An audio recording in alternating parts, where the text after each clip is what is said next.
Hello everybody and welcome back to Britannia by Gaslight, our Unhallowed Metropolis post-apocalyptic Victorian Horror RPG, which is a bit of a mouthful. And welcome back to our second episode on the Creepy Spook Train. So we're looking forward to getting into that, that's for sure, and seeing where we go. So before we begin, we'll go around, have everybody introduce their characters for you, and then I'll jump in with a very quick recap, and we will get straight back on with things. So we'll go around our usual way and go straight down here to our brilliant Pro Restarter.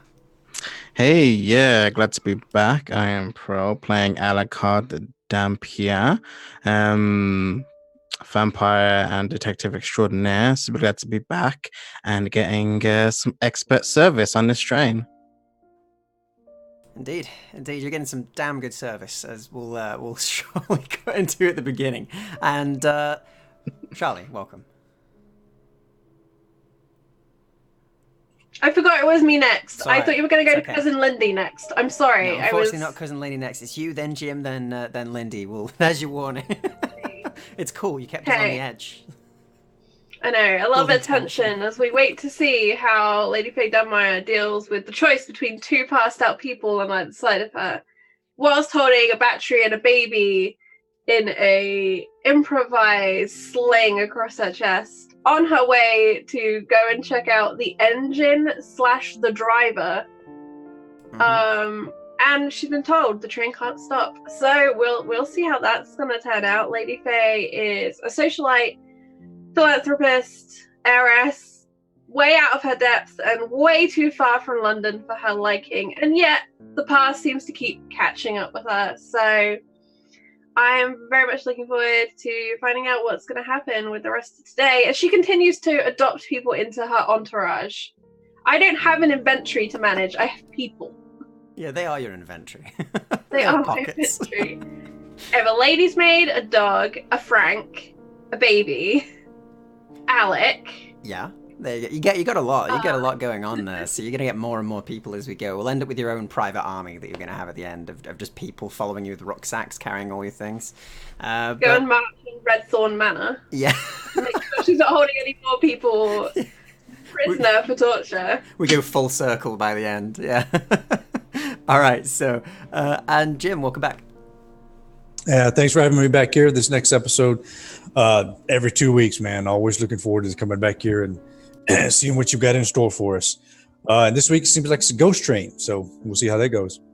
Yeah, I am playing Alec Hayward here, the brother and professional mourner to the Dunmire family. It's my sister there, Lady Faye. She's taking care of everybody, and Alucard has gone to the front somewhere, and Lilith has passed out over here, and I'm standing just like in the middle of the car, eyeballing this psychic kid who can read minds, and lots going on up here in Alec's head, and yeah. And Frank knows all of it. Yep. So yeah, brilliant to have you as usual, Jim. And finally, last but certainly not least, Lindy. Hi, it's me. I'm Lindy. I'm excited for this game. I love this game so much. I love these characters and this cast and everything. So I am very excited for today. I'm a little less excited to be unconscious at the start of this game. I'm sure it's fine. You know, I only saw basically myself on the train and then got dizzy and passed out. It sounds like it's a perfectly normal ghost train experience, right? It's gonna be great. Let's see what happens. Okay. Just gonna wait here till I'm ready. Some method acting right there for this. All right, cool. I'm into it. So, last session, just so everybody knows what went on. So our group made their way further north from Oxford to a small location, an old factory that they found that was said to contain some tunnels that led deeper underground into some underground tunnels. Something that was held there that could possibly help them travel across the rest of the UK without as many issues. Upon going down, they certainly did find something that could help. They found strange tunnels with weird maps on the wall of coloured lines, and as Alucard ripped all of it off and went in, along with their new ally that they found, a strange boy by the name of Frank, who seems to have the ability to read minds. They made their way to an old train that was stuck within the tunnels. Upon entering after a staggered entry from some folks and a bit of confusion as to what was going on, they found themselves in an opulent, luxurious train that was full of beautiful people and even better food. And they were given a private booth where they had a conversation with a Mr. Lucifer Grimoire, who spoke to them about the train and let them know that the engine should not be turned off. And also that he has possibly more information about certain things that the party themselves wish to know about.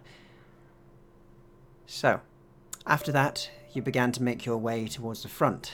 All of you, aside from Alucard, that is, who made his way towards the back to go and meet a lovely gentleman by the name of Francois. And the rest of you began to walk to the front until Lilith spotted something in the corner of her eye, and she noticed the pale hair and pale skin and strange eyes, one of which was a starburst of purple that signifies only herself as far as she knows. And as she looked across and saw them, she suddenly went into a state of shock before passing out. We left the game last time with Lady Faye stood in between the two cars where both ladies had fallen unconscious, one on the left and one on the right, as the two are completely out cold. Her with a baby in her papoose on the front, battery loaded in there, and dog faithfully just behind her. And of course, her bodyguard and brother, Alec, just a little bit further behind. I think Hunter's actually with Frank. Oh, of Hunter course, is yes. Frank's new anxiety dog. That's true. It's Frank's therapy dog. So Frank does have Hunter. He's sort of got him. He's relaxed at least. Hunter seems to calm the boy, significantly so. He is the good boy.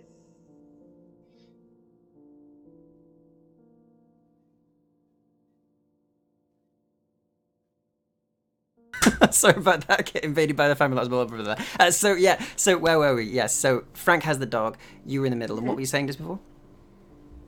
I don't remember. But Faye is going to reach into. I imagine in her dress, in all of those folds of fabric, there's probably a pocket because this is Faye, Definitely. and she knows the practicality of pockets for discreetly tucking things, such as notes and things. And in this pocket is I imagine smelling salts, which really is just ammonia salts. Let's be honest about what it is. It's not very nice. No. And she'll kind of flick the cap with a little pop, and she'll waft it under the nose of the woman on her. I'm going to say on her left. I imagined it that way around. Yeah, so on her left, the very bright blonde-haired stranger, and she'll be looking curiously at Lilith, and she's wondering if there's been some sort of psychic energy blast, because we know there are angry spirits on this train. Yeah. And for this to have happened to two independent people is a question. But then she remembers that this person that she's wafting smelling salts at probably isn't actually a person. And she flicks shut the cap and moves towards Lilith and waves it under Lilith's nose. Okay. So as you waft the smelling salts underneath the first lady's nose, she seems to almost half stir, as if something is keeping her not quite awake. She's sort of halfway there, and as you do the same to Lilith, the same occurs once again. And it seems that with your sort of look at both at the same time that you've got going on, could you give me a very quick wit check, please?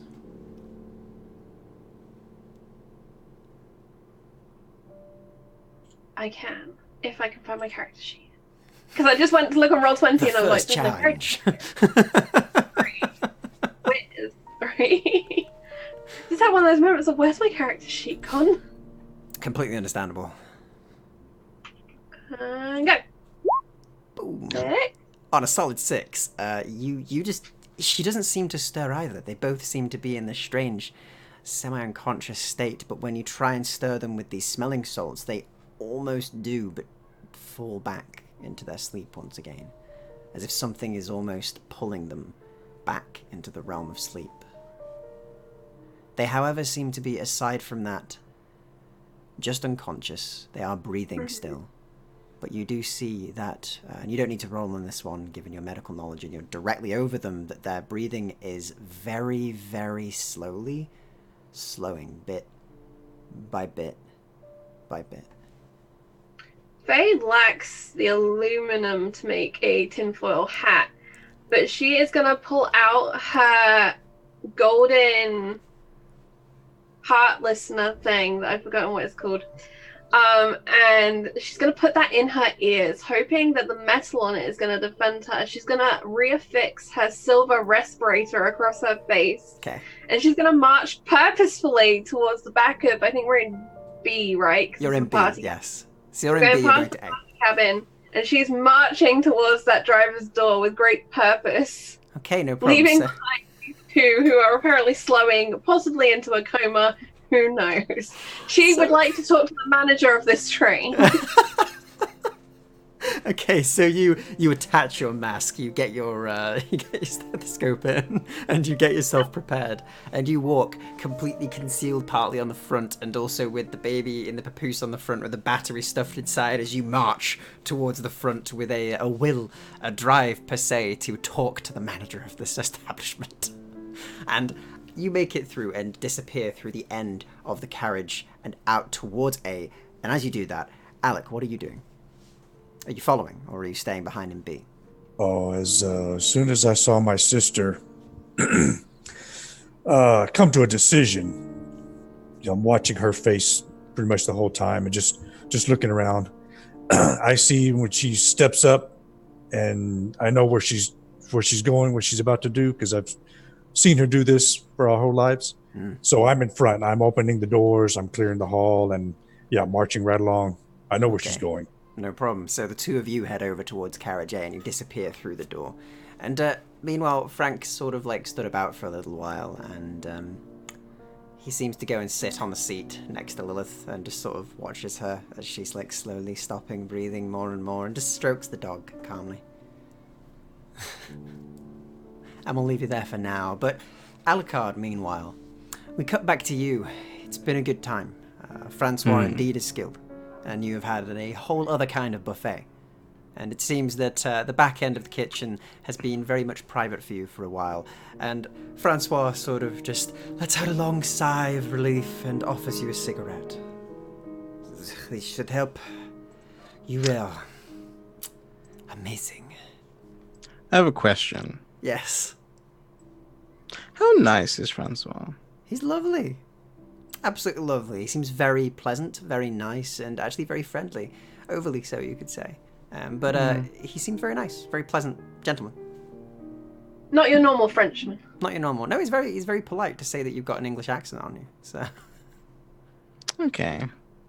Not in Paris anymore. Not in Paris. All right. So I think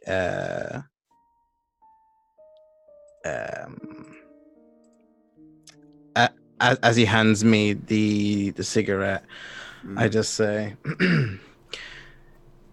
yes, you were good to tell me, Francois.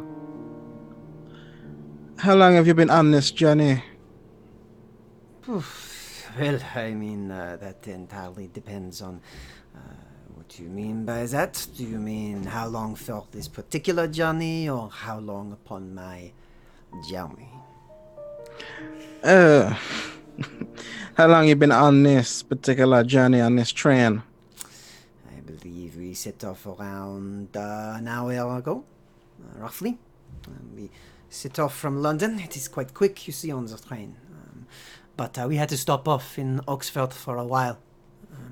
After that, we should be heading on through. I think the next stop will be quite far north. Sheffield, I believe, is the next stop upon our train journey. And then, of course, all the way further up towards York, I believe. They should have their station finished. I hope so, because we are driving towards there. So if they don't, that would be very inconvenient. We would crash. Yeah. Yes, and that would be very terrible. Oui. Tell me,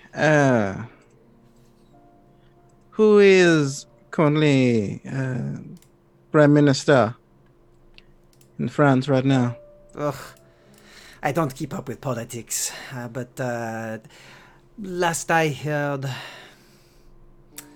No, I don't remember. I'll be honest. I don't usually pay attention to it. It's not something of interest to me. I am much more interested in more the personal, social interactions. And the arts, of course. There's some good plays in London, it seems. There are some good theatres there. The Globe is particularly interesting. Enjoy the shows there. Shakespeare is very interesting. Yes, the plays were quite enjoyable when they were around. Certainly. What about you? I mean, you're talking of politics. What is your current... I don't even know who leads your country. Your queen, I guess? Or is it a king? I always forget. It was the crown at Jamaica for a while. Oh, it's fairly far away. I've never been there. How is it? So he sits back and sort of finishes off his first cigarette and puts it out and then gets another one out and just strikes a match and lights another.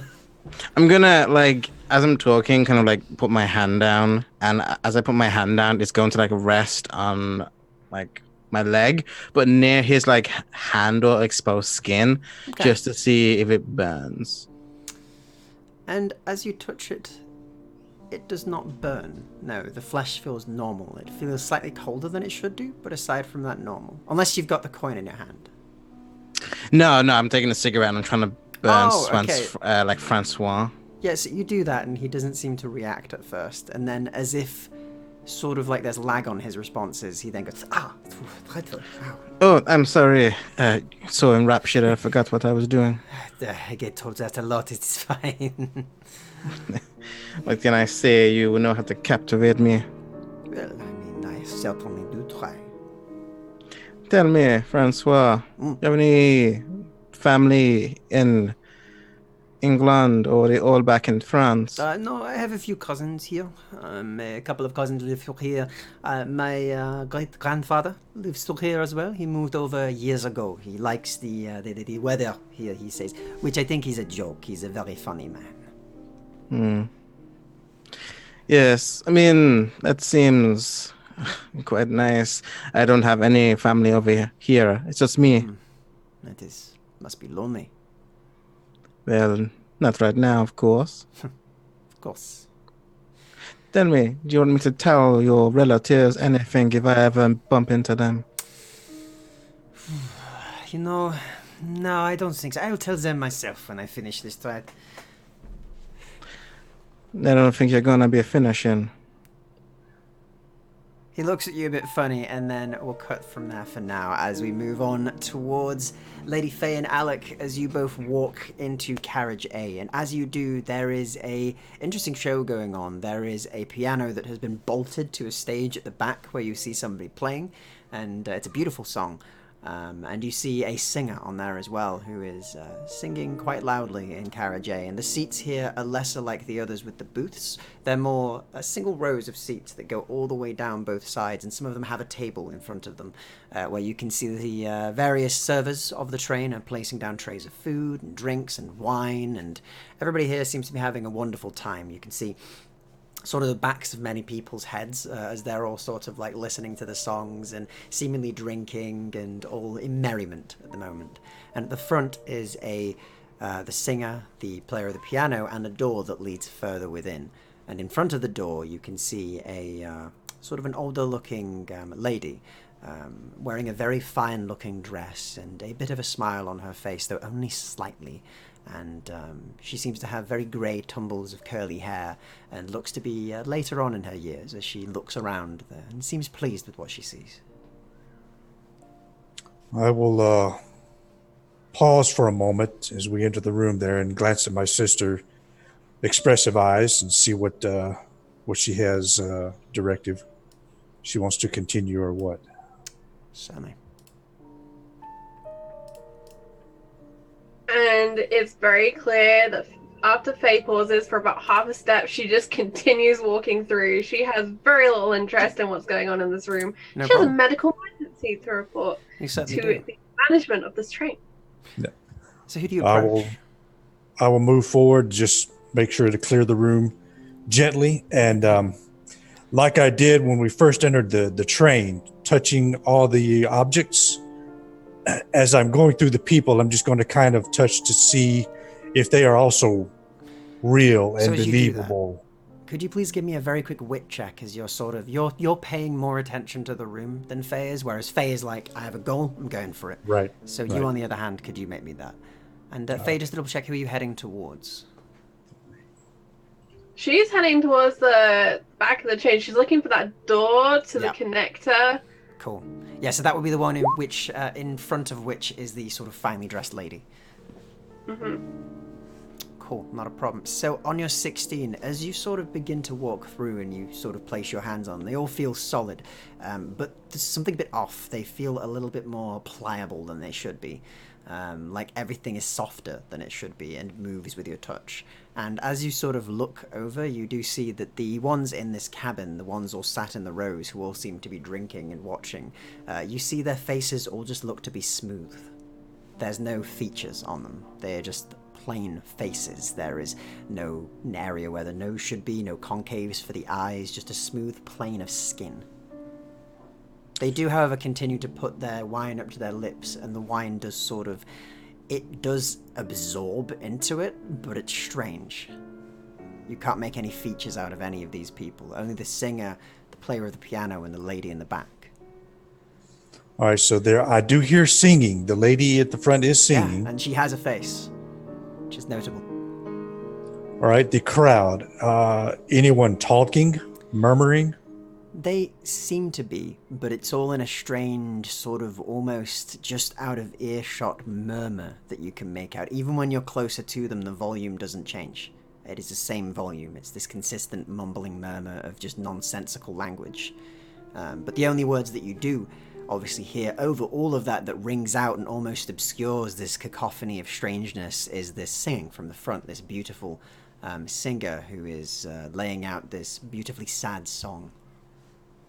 It cuts across everything and hides the rest of the strangeness around.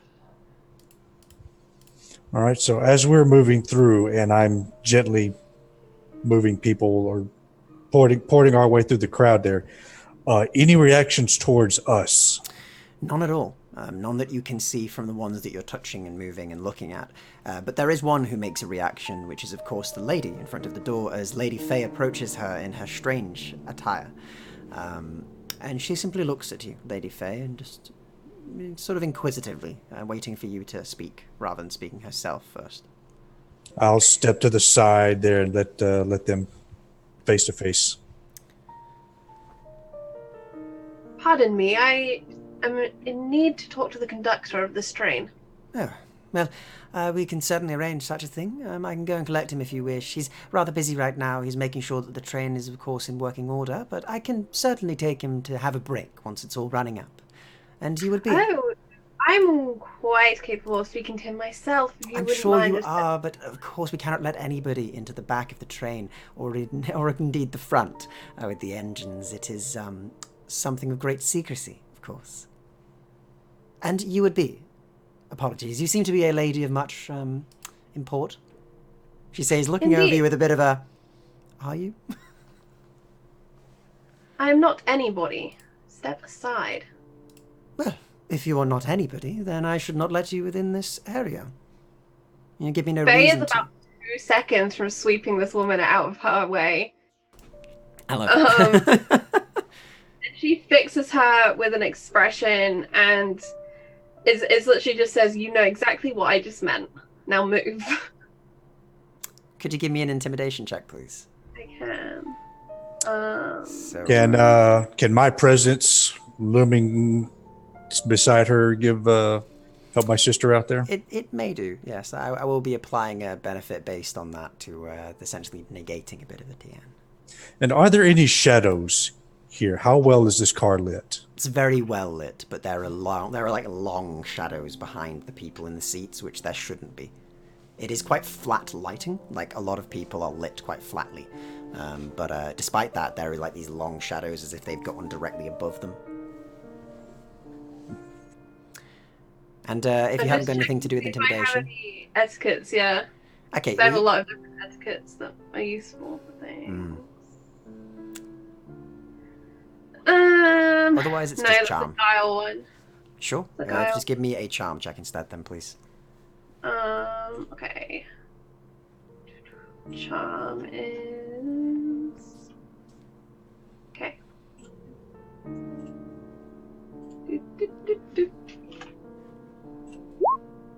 10. Okay. So she looks at you, and looking over your attire and then at your brother, and just goes, I apologize. If we let every ruffian that came to the front of our train into our engine rooms, then that would be very bad for our business. Our investors do not see to it that people such as this enter. I apologize, but by all means, enjoy the entertainment, enjoy the drinks, and any of the free food that we have.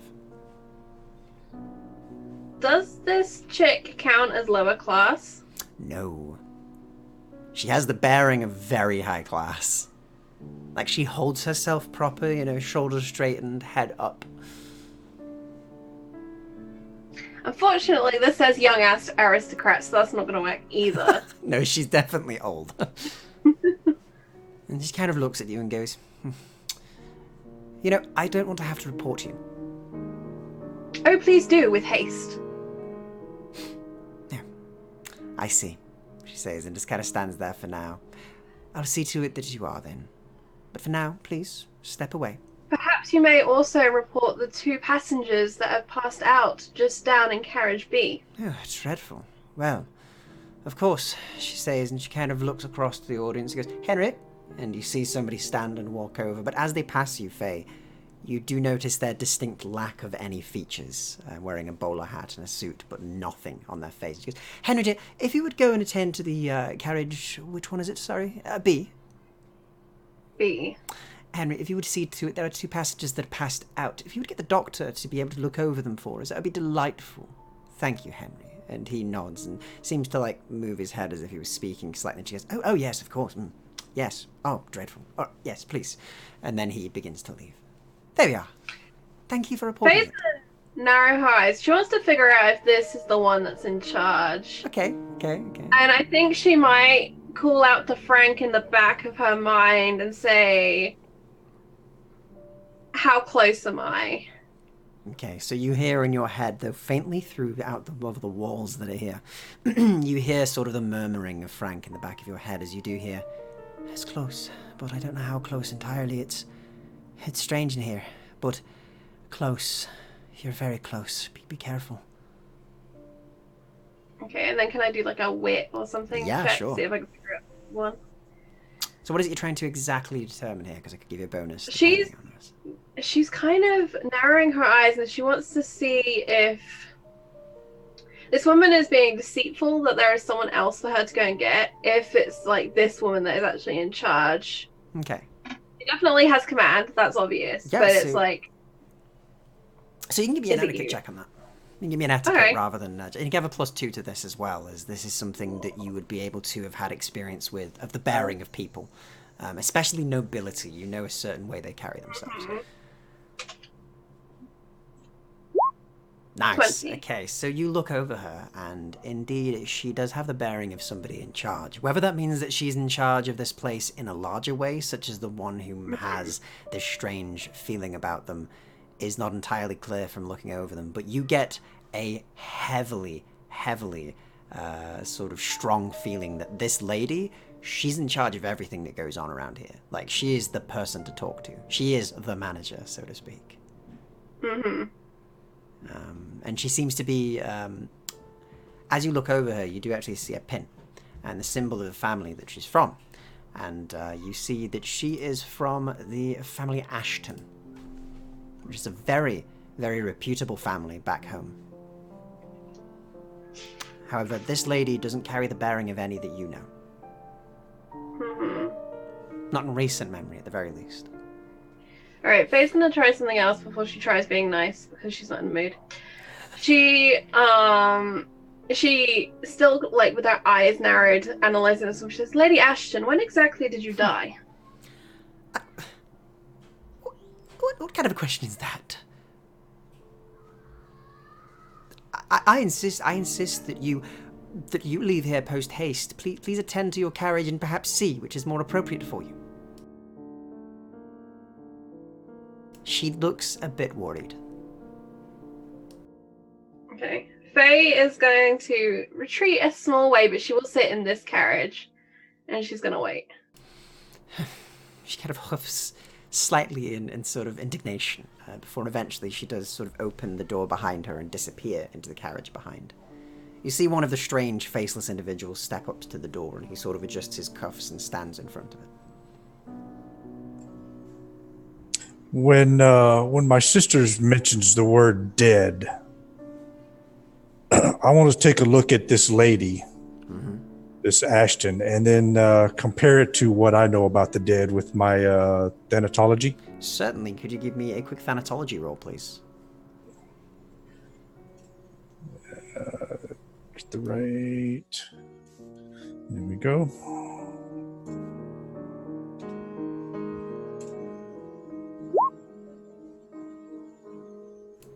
$15. Nice. So you look over her, and you've read a little bit on spirits and haunts and things such as that, and this one seems to have a lot of power to it. This entire place, if this is indeed ghosts and specters, has a strangeness to it, a strongness that shouldn't usually be. In your studies, you'd read about the idea of the presence of a ghost, of a being, and the stronger it is, the more clear the manifestation is.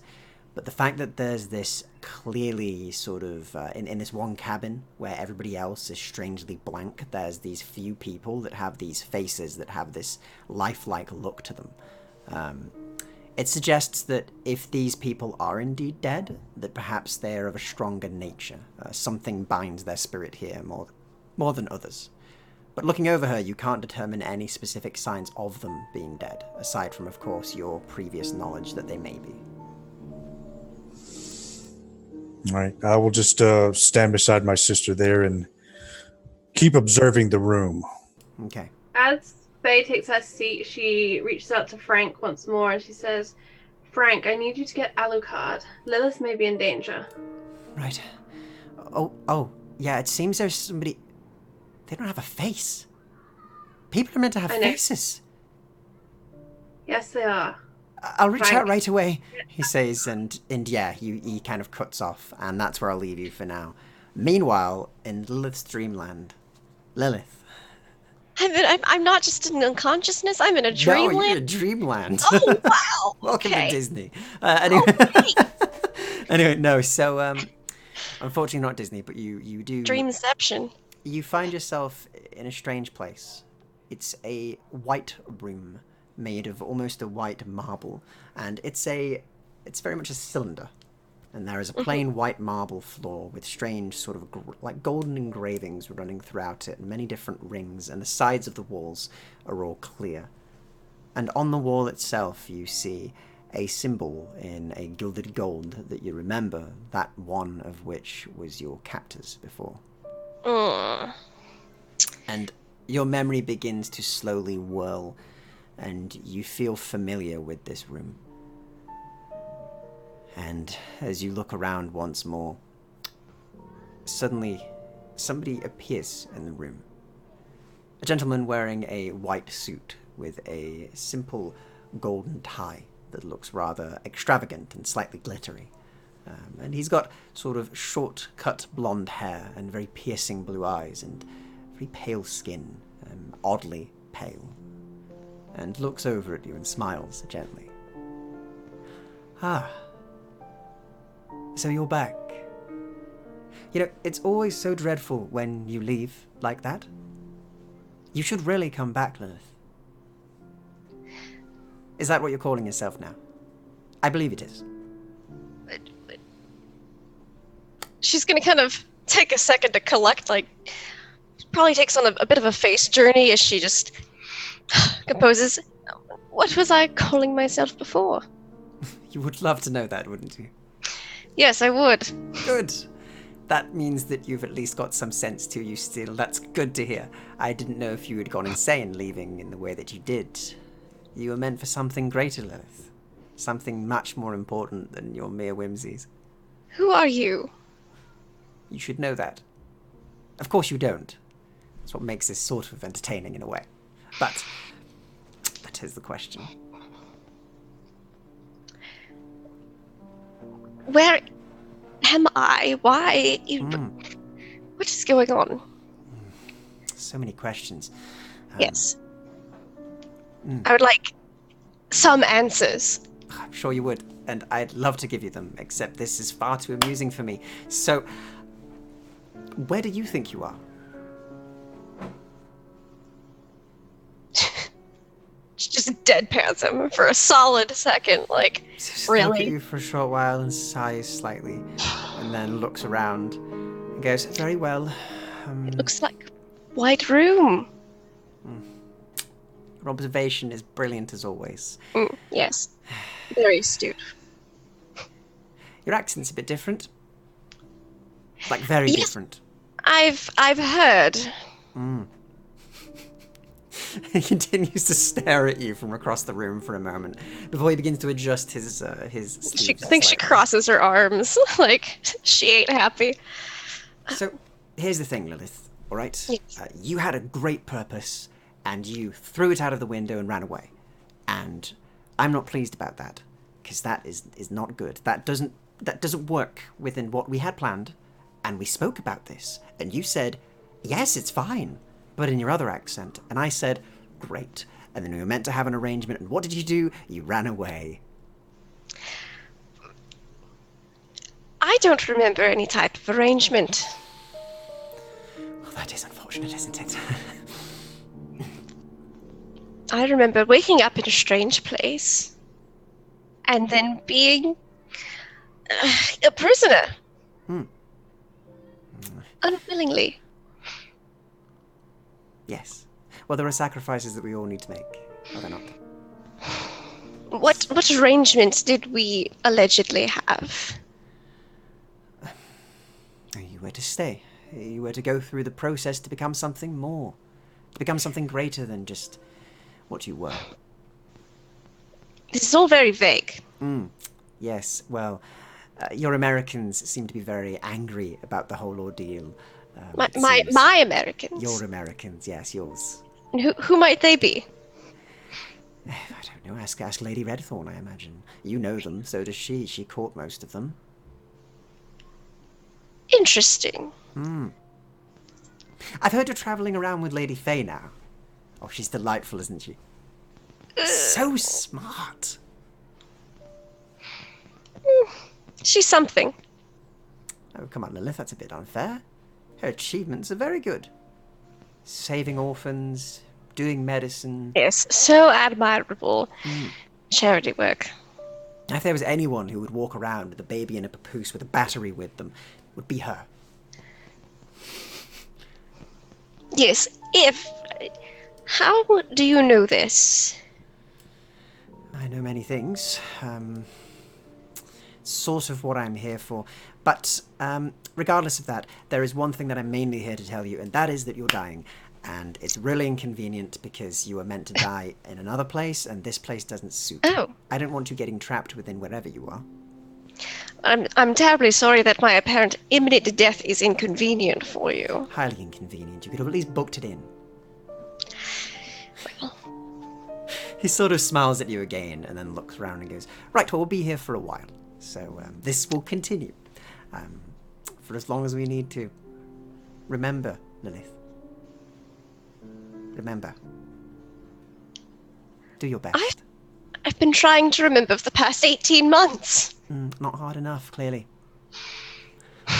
He says, and at that point, we'll cut away from your strange encounter as Alucard, as you're sort of talking to Francois, suddenly you get a strange voice in the back of your head that is, you feel something is trying to talk to you, but unlike those mortals among us, you need to accept this into your mind because you have resistance against it. Do you accept the prying feeling? It's more of a prod. What did Francois say to the question? Yes, what was the question again? Sorry. It was God, I don't remember now. doing good. My brain. Something like, this is your last train trip or something. Oh like yeah, that. of course. And Yeah. He looks at you and goes, "You should be careful of what you say, Alucard." And why is that?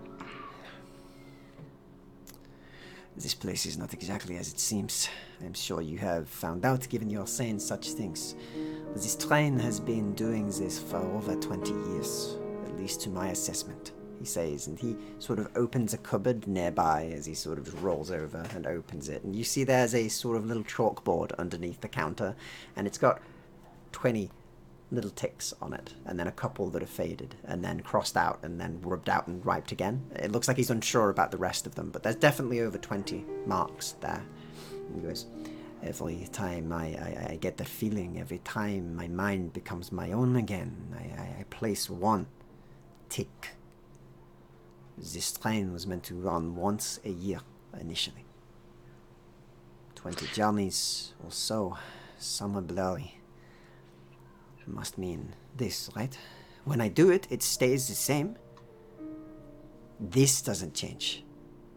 And each time my mind comes back to me again, I mark it and it is more.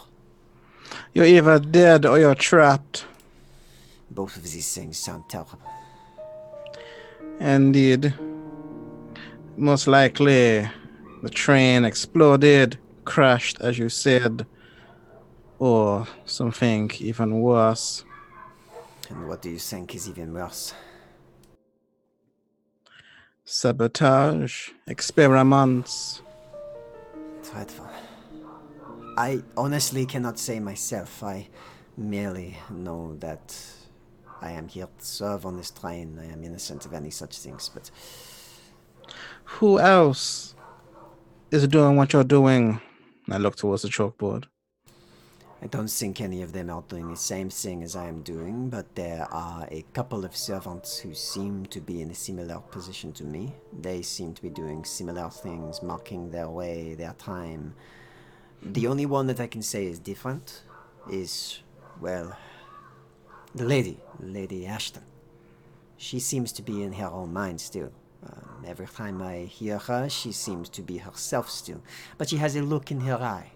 One that speaks of something deeper, like her purpose here is not just to stand around or even to lord over us anymore.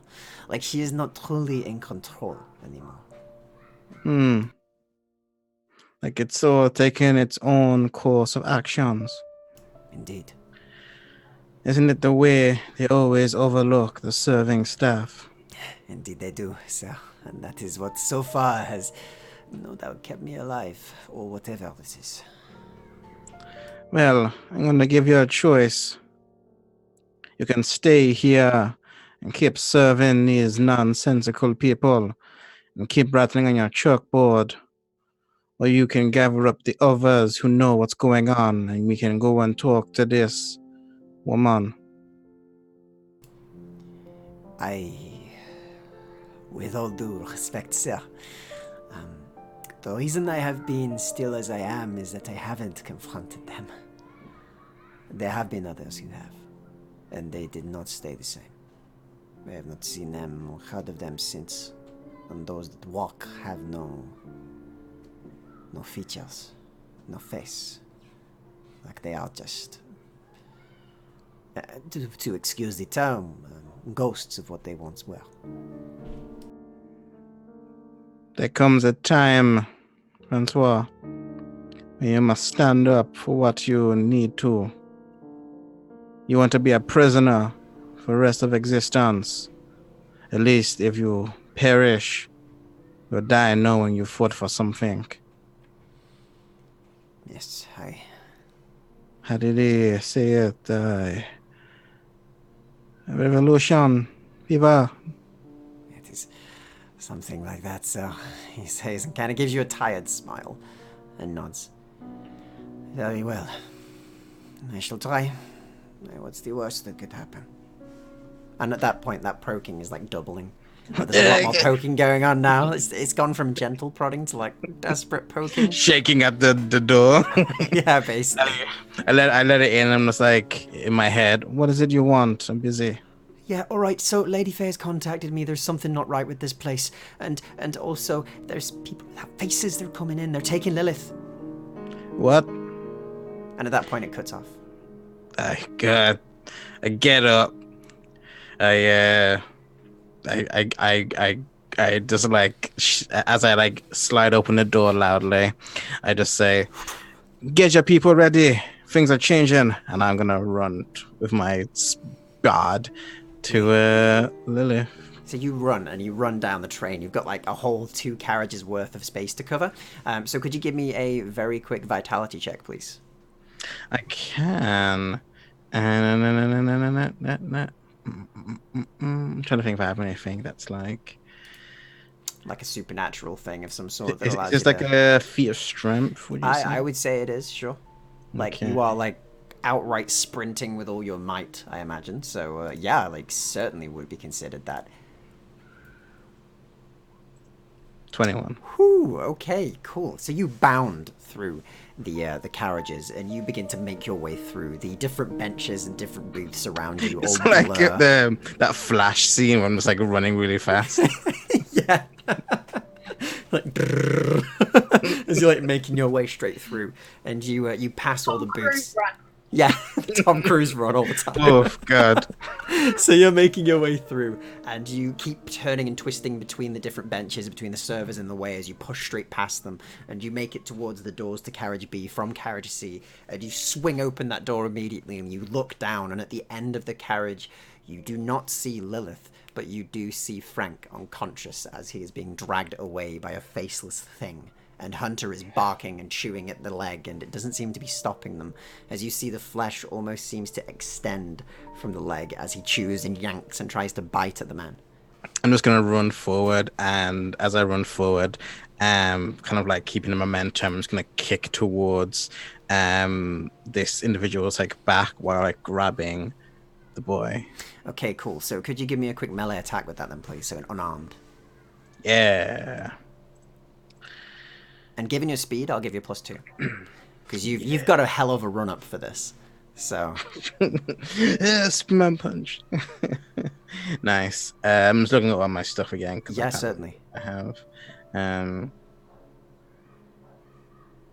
It's alright, Hunter's keeping him busy. You'll be alright. Yeah. All right. Let's see here. So, this, because it's an attack.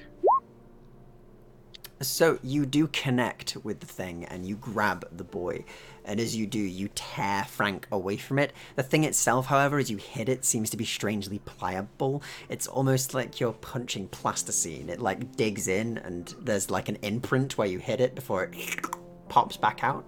But you do grab Frank and you have him with you.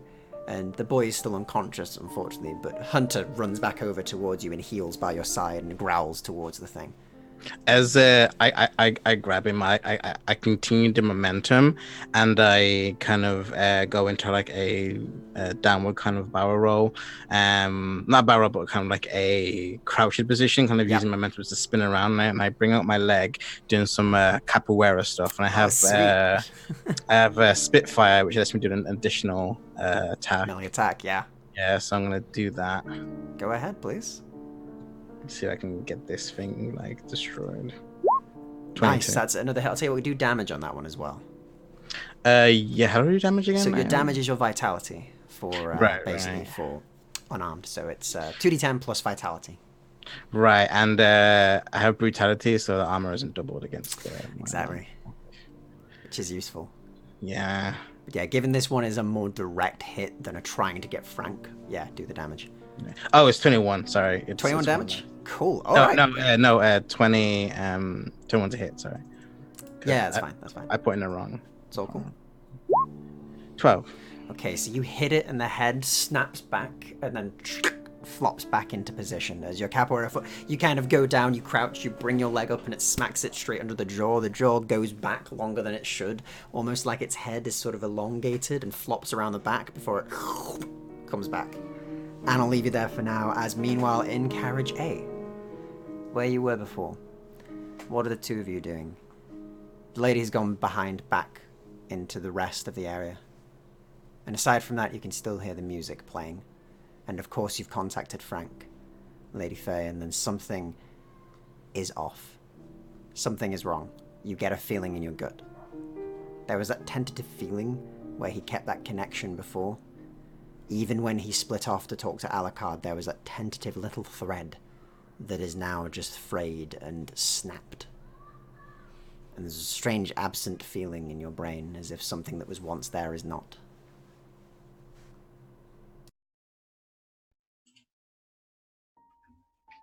Faye is gonna look up and she narrows her eyes again at Lady Ashton, and she's trying to make a decision whether she's gonna push her way forwards or push her way backwards. Okay, cool. So for reference, the person in front of the door right now is one of the faceless things. Lady Ashton went further into the back. So there's the door, she's gone in, and then somebody else has stepped up. Yeah. So currently Lady Ashton has vanished. But there is that door and that one individual in front of it. Then she's gonna turn to Alec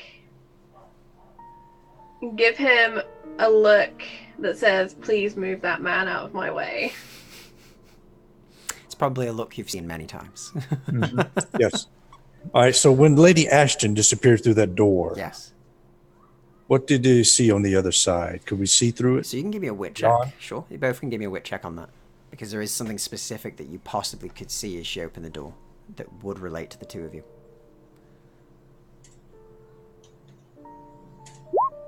Wow. Okay. On a crit. All right. And what about yourself? Are you rolling as well, Lady Faye, to see what you see? Or are you just... Are you too sort of focused? Well. Cool, no problem. You said wit, right? Wit check, yes, please. If you get any bonuses on perception, add those. No. Yeah, I don't believe you do off the top of my head, but always worth asking. No. Let's 16. All right, nice. So both of you. So first of all, both of you see into the back for a moment, and all you see is sort of this metallic wall that leads in. But the both of you do see something. There is a sort of dual insignia on the inside on a plaque that seems to denote the investors of the company. And you, Lady Faye, pick up immediately the symbol you've just seen of Ashton family.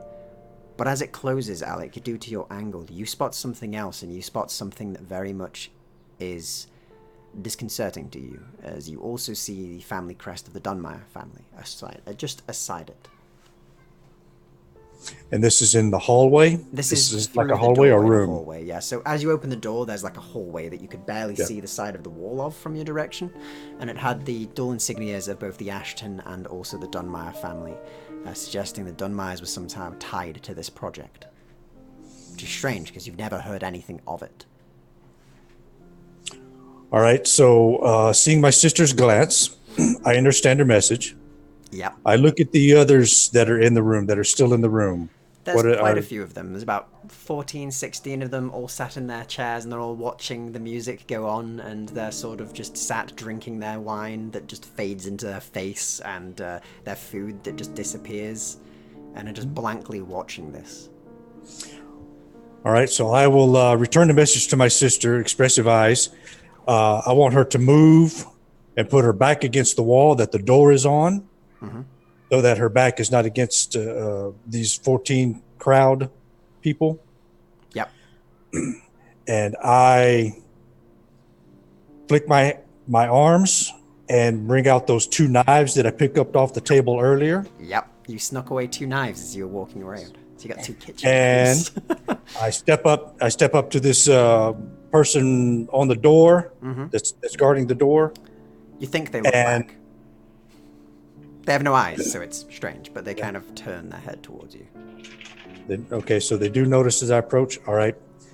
I'm going to, remembering how they felt and how softer they felt, I'm going to spin and put one knife into the chest and the other knife into the base of the skull. Cool, go ahead. Can you give me those two attacks, please? So if you give me the two attacks, and then we'll do the two damages afterwards. Now, your knives would give you an additional +1 damage on top of your vitality. So, all right. So I don't get my normal Exculpus unfortunately, damage. not the Exculpus damage, as the Exculpus are like perfectly crafted for killing people, whereas these are perfectly crafted for cutting up some nice steak. Okay, so that's going to be, let's get over here. It's going to be, I get 2d4 plus 10 on my attack. Cool. So, Where's my dice at again here?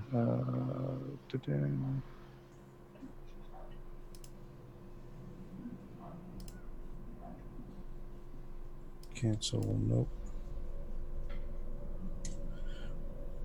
There we go. It's roll, like slash roll. What is it again? You can just click the roll for it button, and then you can basically add your rating that you need to add to it. Okay, so modifier is 10. So modifier will be your vitality plus 1. Yes. Cool. Make sure I get that correct here. Oh, that's right. Vitality plus 1. Okay, so Yeah. it'll be 4. That's right. Yeah, I was gonna say that's some high vitality you got there. That's still 4. Yeah. Yeah, that part is still 4. Okay, Cool. so 4 and there. Okay. Nice. So you go to swing, and it seems to just step backwards from the first blow. Could you give me the second one?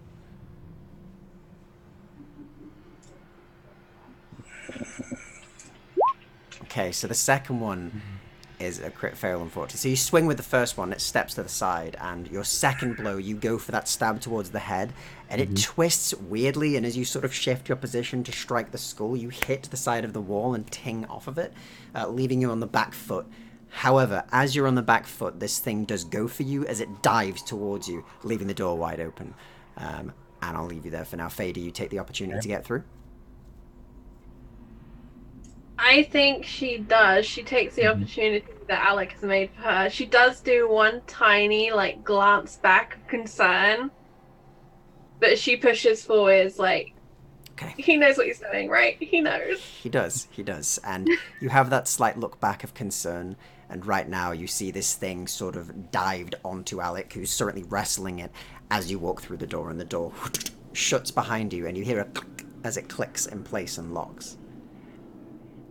And as you look in this hallway, you see cold, almost steel that seems to run all the way around it, and you hear a sort of constant noise of chugging from a train, and you hear noises of pistons firing and of cogs whirring behind, and you hear a distant rumble of an engine far ahead of you towards the end of this area. And you see you're in a sort of small hallway, with a door at the end of it, another one with a ring lock on it that you will need to pull out. And aside from that, you also see 2 crests on the wall immediately as you walk in. One of the Ashton family, and one immediately recognizable as your own, the Dunmire family crest. And above it, it says, "Our beloved investors."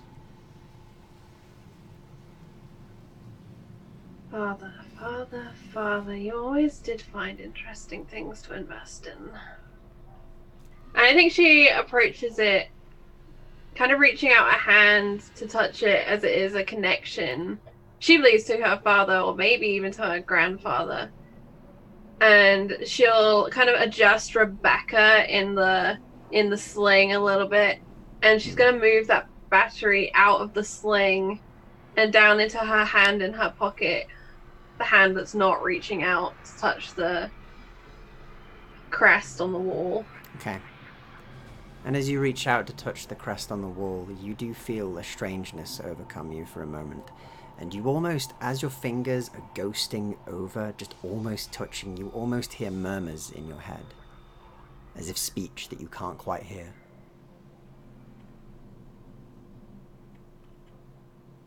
She looks back behind her and takes in the closed. sight again, I imagine, of that closed, locked door. Cold metal, locked door, no noise from beyond. Just silence and the noise of machinery. And she remembers that Lilith's breath was slowing and does the maths in her head of if it continued at the rate it was slowing, how long until she stopped altogether. You'd think you likely only have within perhaps half an hour left when you left, and that's if time is flowing correctly here. You know, of course, people want to help, but their help is questionable at best. From what it's almost absent-minded as she just pats the crest and goes to move on. So as you pat the crest, suddenly Your eyes roll back, and you stand very still for a moment, and you hear things. You see almost a blurred vision, as if through a frosted window pane, of figures sat in an office you recognize, your own father's office, his study, to be exact. And inside of there, you can hear these sort of words passing through the pane of glass, blurred but audible to you, as you hear a set of two voices, a female voice and a male voice. One of which you recognize as your father, the other one of which you recognize of Lady Ashton. And they begin to speak. And you're sure that this issue is covered. Only our investment is large, and I don't wish to be involved in any sort of scandals for this. You said it was safe. You said they were all vetted, Ashton. Lord Dunmire, they were all very much vetted and safe. It is not something of which we could have known. How are we to know their mental stability was not quite there? We didn't know about that. We couldn't have known about that. You invited someone like that among your train and gave them power. What did you expect would happen, Lady Ashton? You say that you're not responsible for the vetting of them, but you evidently are. You're the one who staffed it. I funded this operation for its technological advancement, not for these sorts of things to come back. You said it was fine. And it was. It was fine. Look, we'll leave it there. We'll ensure that no one finds it. No scandal needs to come from this, Lord Dunmire. Think of your children. Think of what would happen if this were to come to light for you and them, for their heritage. And you see him sit back, and he seems to pick up a glass of something and takes a sip. Then how do we deal with this? And your mind snaps back to itself, and you find yourself hearing the chugging of the engine once more. And there's a heat in this place that has grown since your moment of touching the sign. A heat that is uncomfortable. But you're back. I think she checks the baby again and just decides that she just has to be quick. No wonder it's bound to be hot up here, the shoveling of coal endlessly into an engine to generate heat. That is the entire purpose of this area. Yes. And she'll push forwards, more determined, definitely curious by what she just witnessed. But it's not a time to be wondering about that. So she kind of pushes on.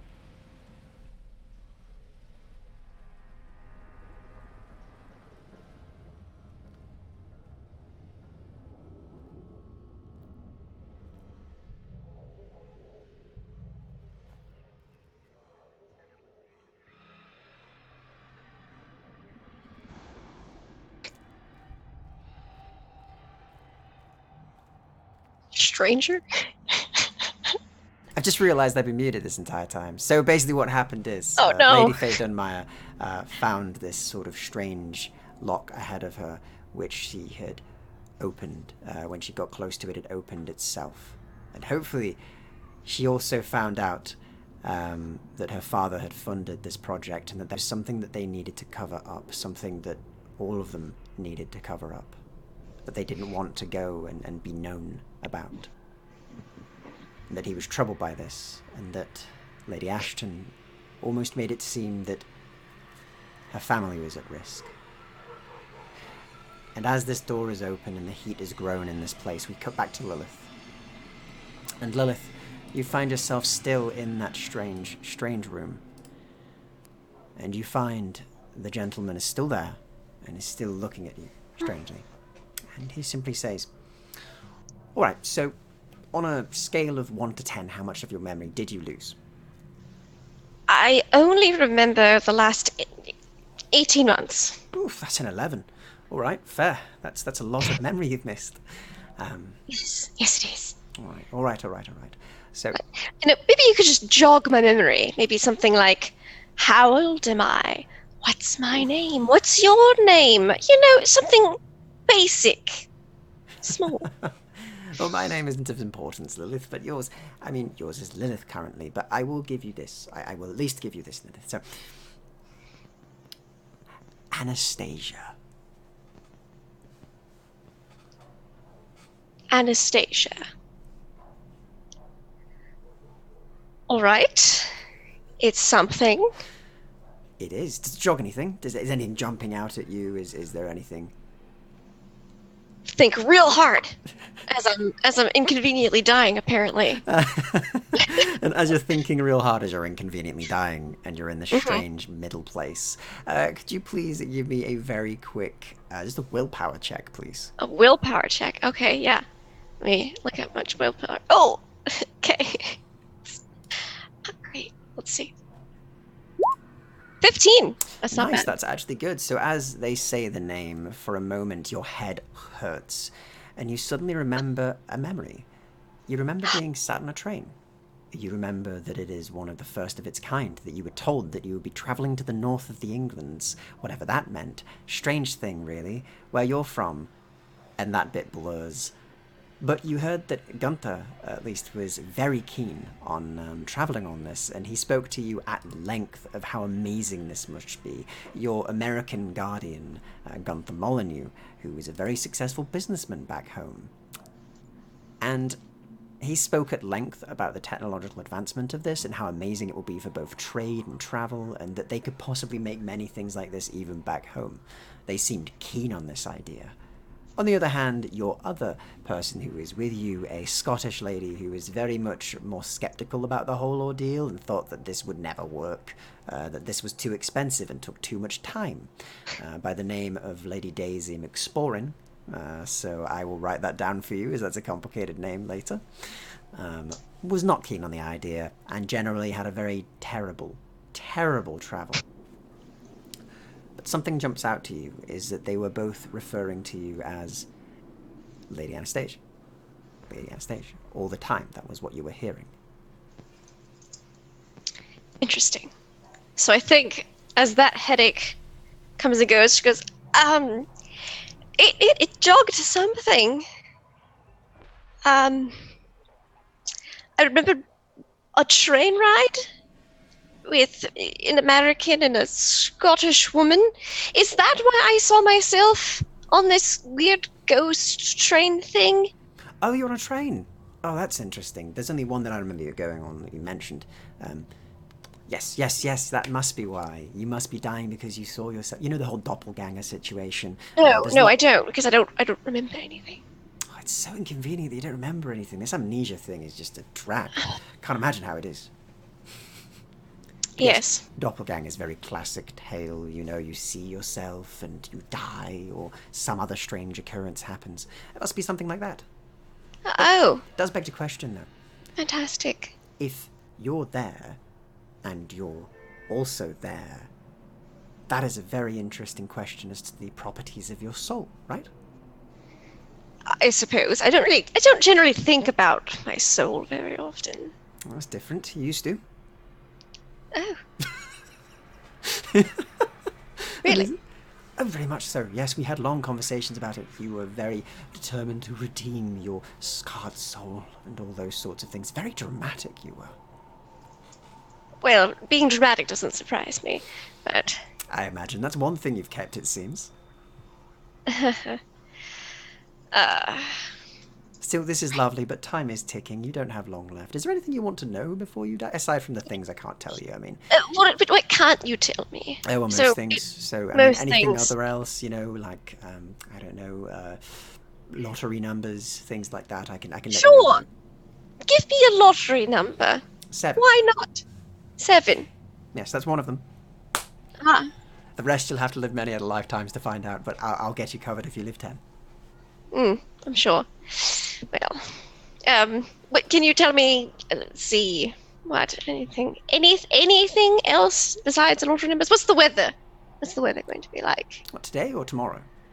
Tomorrow. Dreary, raining. A sight of smog. Fantastic.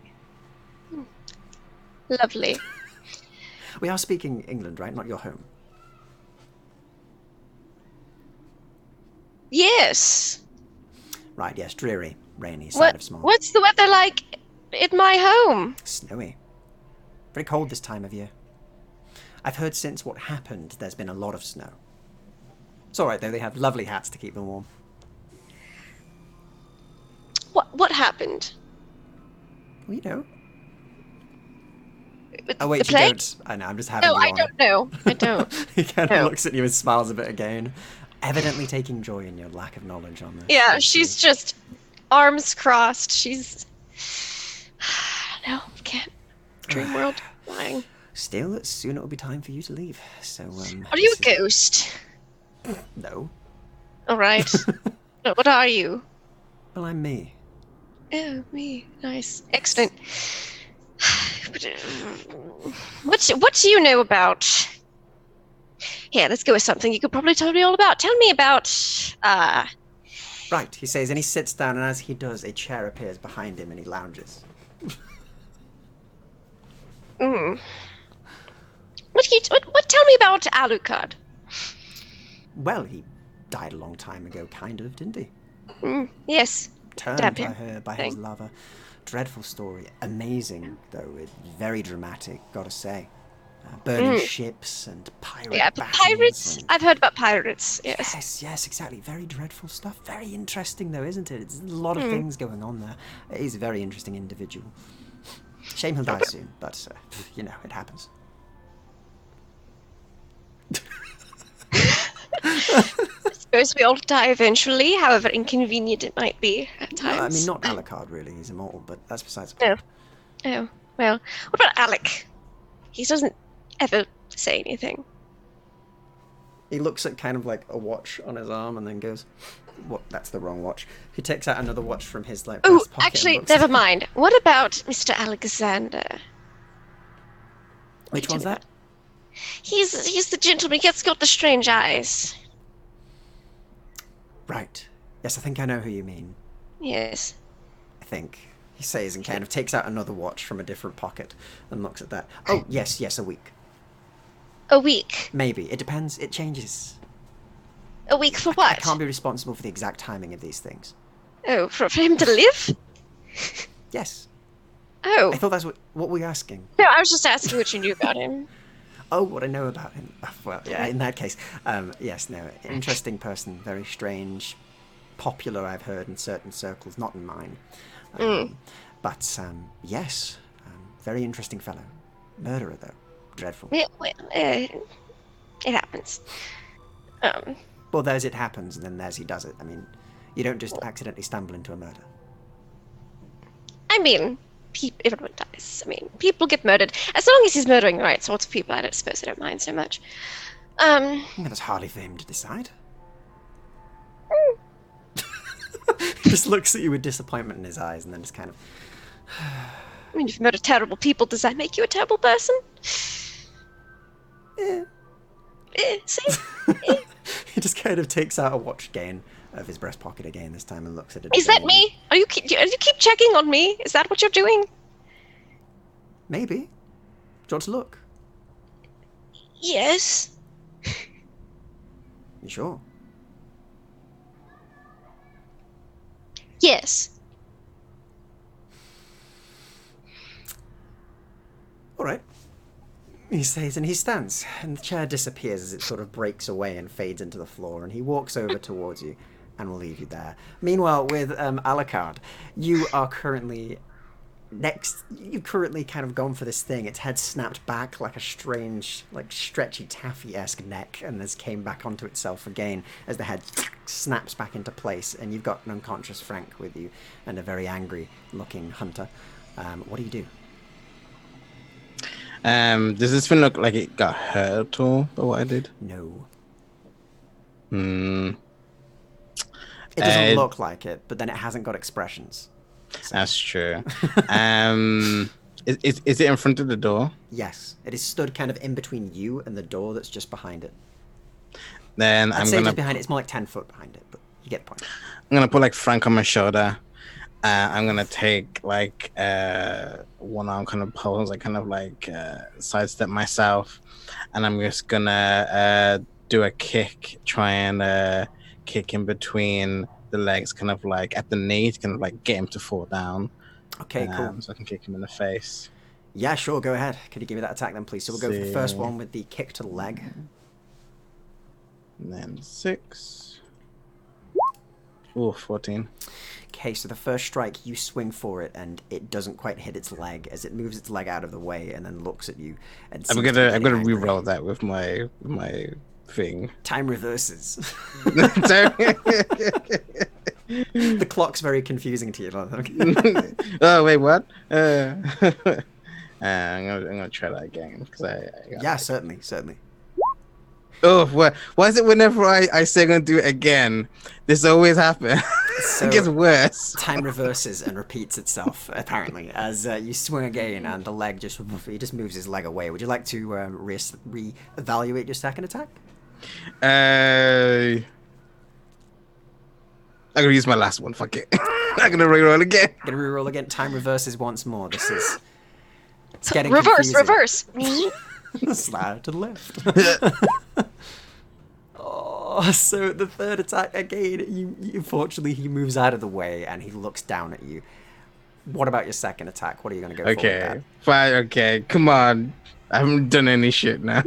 Oh, now I get it. That's a strong hit. Now we get it. Hit the Jeez. leg straight on, next to the knee almost as well, where it'll buckle quite nicely. Could you give me the damage, please? That'll be your vitality. Yes, so my Addition. vitality plus the 1. Do I get the 1 damage or just the 1 to the additional? So you just get the damage of your vitality for this, unless you've got any stunts that give you anything additional. Legs don't apply any additional damage, unfortunately. So. No, I have hardened strike, but only just to the combat roll, not the damage roll. Yeah, it's the combat. Yeah, it just means that you don't have issues with their vitality doubling and things. So yeah, but Karen. Cool. So that's that plus that one. So 13. Nice. So even you do strike its leg, and it does tumble over, but it almost tumbles over almost like it is made of rubber.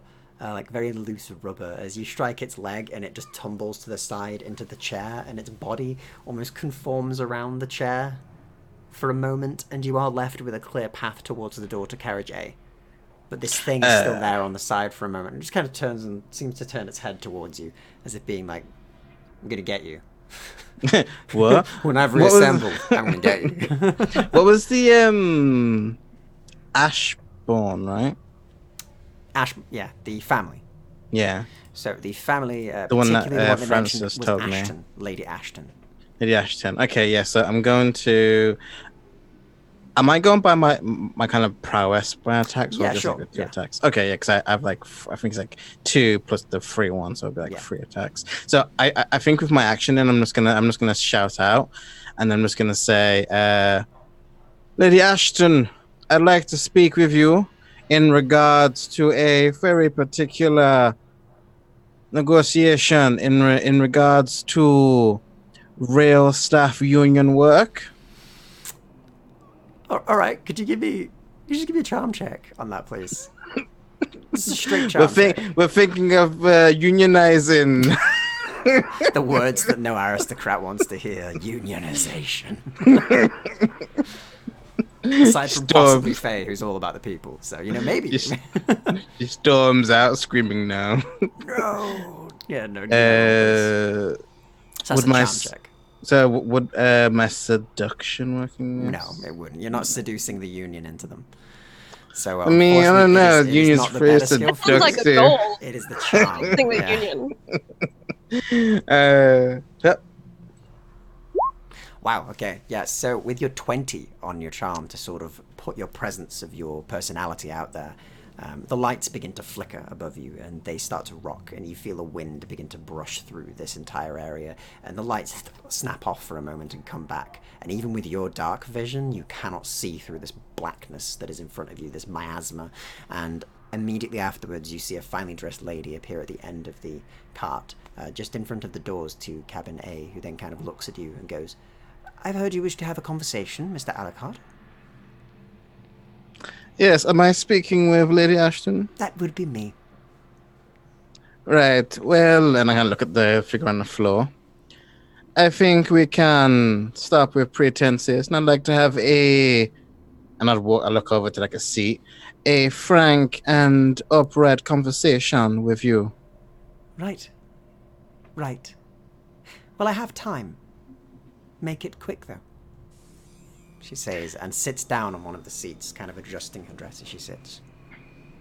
I like lay the boy like a piece of luggage next to the seat. Yeah, Hunter jumps on top and protects him. Kind of like pull out my coat and I just say, "So, Lady Ashton, I would like to talk to you about the current predicament that is going on here. If it is still within your purview of control, and if it is not, how we can continue it to be in your control so we can move things along. I do not wish," and I kind of look at the figure on the floor, "to slog through all of the individuals that you have." Slog through them is a funny thing to say. Only, from my knowledge, it isn't you who's in the position of power right now. Meanwhile, in the other room, Alec. You're being attacked by this one, and as soon as Lady Faye closes the door, you're sort of wrestling this one off, just protecting yourself from its swipes for a moment, and you see all 14 of the other heads turn to you. All right, so you're in front of this one. You've got all the seats rowed behind you for about another 30 to odd foot behind you in this carriage, and all of their faces have turned to you. Or more their lack of faces. The singer and the pianist, however, have not. So you've got that. do we need to roll initiative or? We'll assume you go first. Okay. So we'll take this dynamically. All right. So inwardly, Alec is freaking the fuck out here because his sister is gone, and she was the anchor that he was standing close to her, and she seems to know about what's going on in here. Alec's got no clue, totally out of his element here. So there was some slight hesitation when I attacked this creature, hence I missed.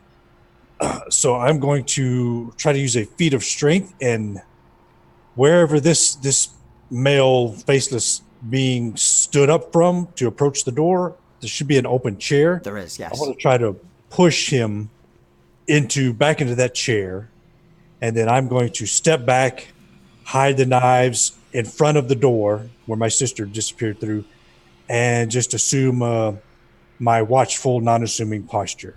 Okay. That's what I'm going to try to do.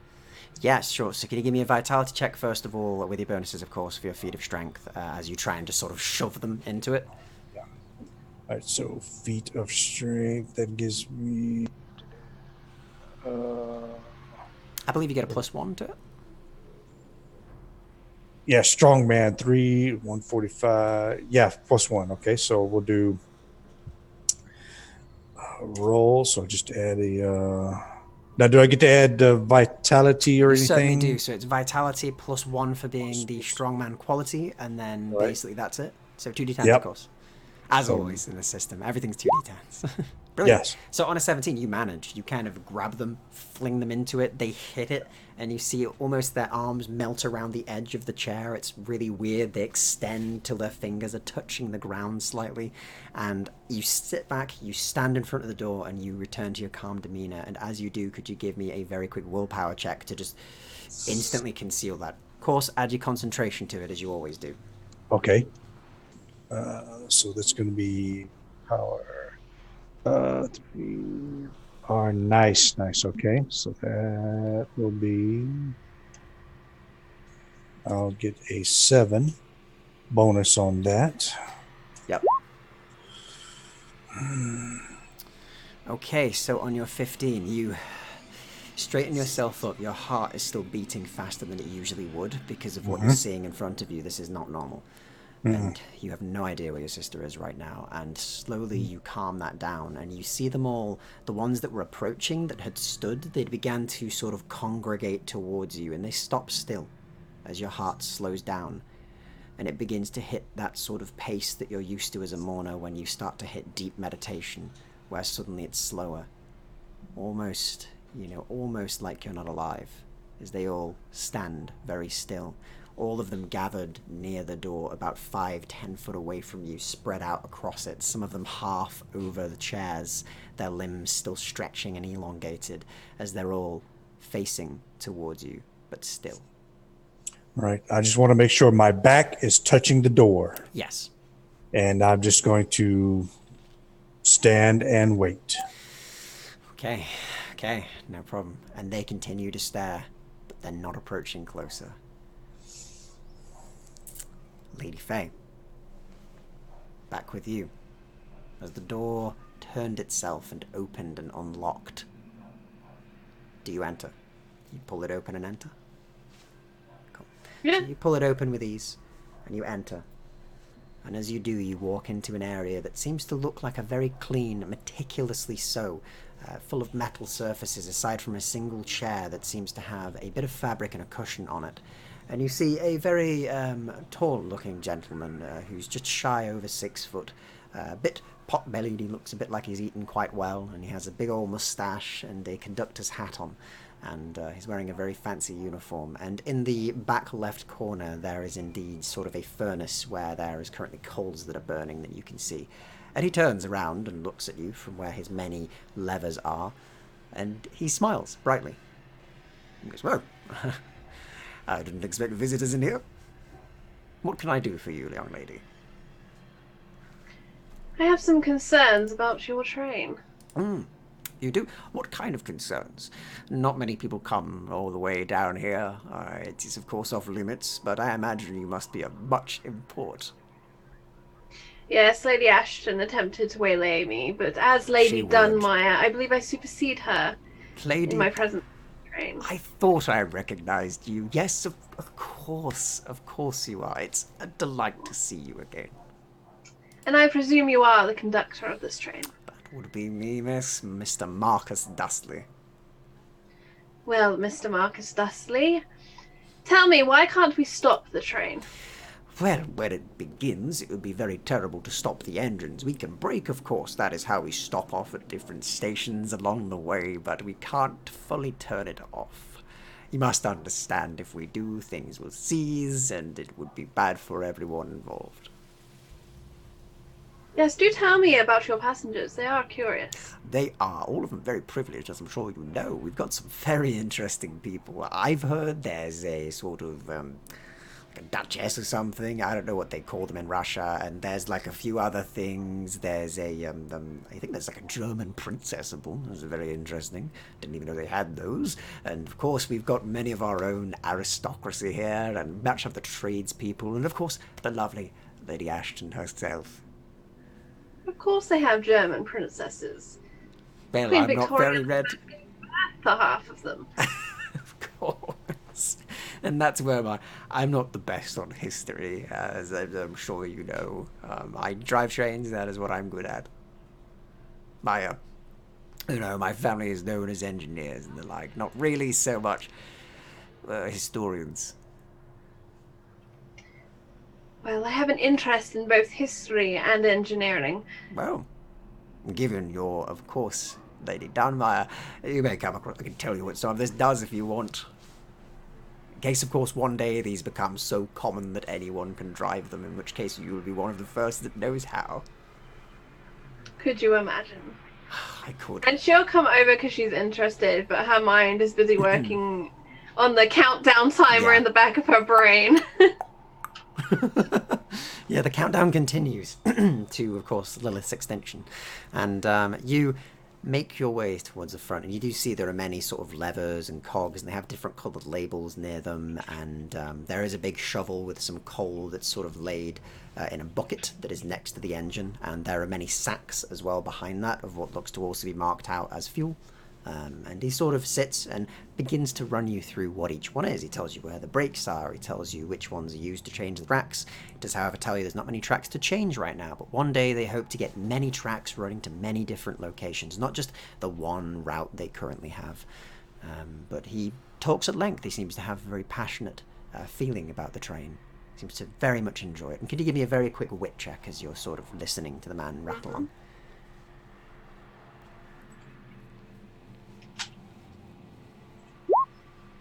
11. there is a franticness to him slightly. He's very polite and very friendly, it seems, but there is a sort of underlying feeling of something, some nervousness or some anxiety of some sort that's kicking up at the back. Tell me, where is your boy to haul the coal from the coal cart into the room? Oh, that would all be me. I do everything on this train back here. I load the fuel, I keep it running, I keep the train going forward. One-man operation in this driving place. I don't trust people to load it up. Where is your final stop? That would be York. Oh, wonderful. Straight through to York. Well, sort of. We've got a few stops along the way, to ensure that people could do what they need to on maintenance on the train. But aside from that, yes, we're stopping off towards Sheffield and then towards York. I hope they built their station. They were only half constructed when I last got there. Yes, wouldn't it be terrible if the tracks just ran out? Yes, it would be. We'd be stuck. Yes, And and, then, then of course- where would all passengers disembark? Exactly. And of course, afterwards, we have the return journey back to London as well. So we need to make sure we don't run out of fuel. We don't want to be stuck in those tunnels. That would be terrible. Where are you due to pick up more fuel? Back in Sheffield. We get to Sheffield, pick up more fuel, carry on towards York, get to York. Everybody leaves, they have their days out there, and we take them all the way back down towards London. Back to civilization. Back to real civilization, yes. Though, I mean, all of it's civilized, isn't it? So, I'm not that bad against the Northerners. You are most generous, Mr. Marcus Dustley. Indeed I am, he says and smiles a bit more again. Tell me, where would one fix one of these? And she'll pull the battery out of her pocket. Oh, what is that? That's a rather interesting looking, trinket or whatever it is, he says and kind of has a look at it. Some sort of light bulb? I've heard of the like. No, Mr. Marcus Dustley, what you are holding in your hand is an power cell. An incredibly advanced device for the storing and releasing of power. Interesting. That is a most curious thing, but the device is finally fully powered. Everything's fine with fuel, but I mean, if you were to fix such a thing, I'm sure you could find an alternate source of power. We did have some ideas about such a thing. There's a storage area below the levers, actually. You can go into the compartment. There's a place to put a cell in there. Perhaps we could try that at some point. They had ideas about galvanics and the like, but we went old traditional power here. Got to keep the engines running. Yes, very old and traditional. Yes, of course. We can't experiment on the way there. Maybe on the way back or on another test. But a brilliant idea, Lady Dunbar. Unfortunately, there is a medical emergency, and I will require you to slow, if not stop, the train. And I will then affix this battery so that your train does not run out of fuel, and we can go all the way to York. As I said, we don't need extra fuel. We're fine. But I will slow the train for you if that's what you need, Lady Dunbar.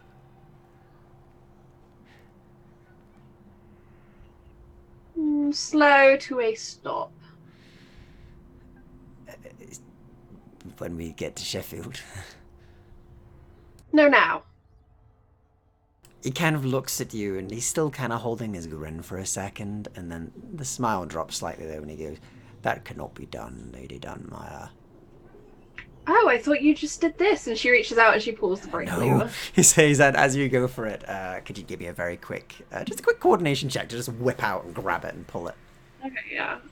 Coordination. Oh god, I'm not good at that. Oh, we could do like a pushy rolly thing, right? If this goes badly. Yes, you can. You can re-roll it. So that's good though. That's very good on a 15. So you whip out your hand, and as he sort of doesn't consider this for a moment, you grab it, you push down the sort of part that unlocks the lever, and you slam it down, and you feel the entire train just shakes and begins to grind to a halt.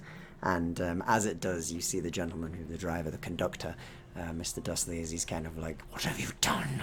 And you begin to see him shift, and his form becomes shadowy and vague. You see sort of almost he becomes obsidian and very much fully formed, as if a living shadow of a person. His eyes glow with a strange yellow, and he grows about 2 foot taller than he was as he begins to look down at you. And as he does, could you give me a wit check, please?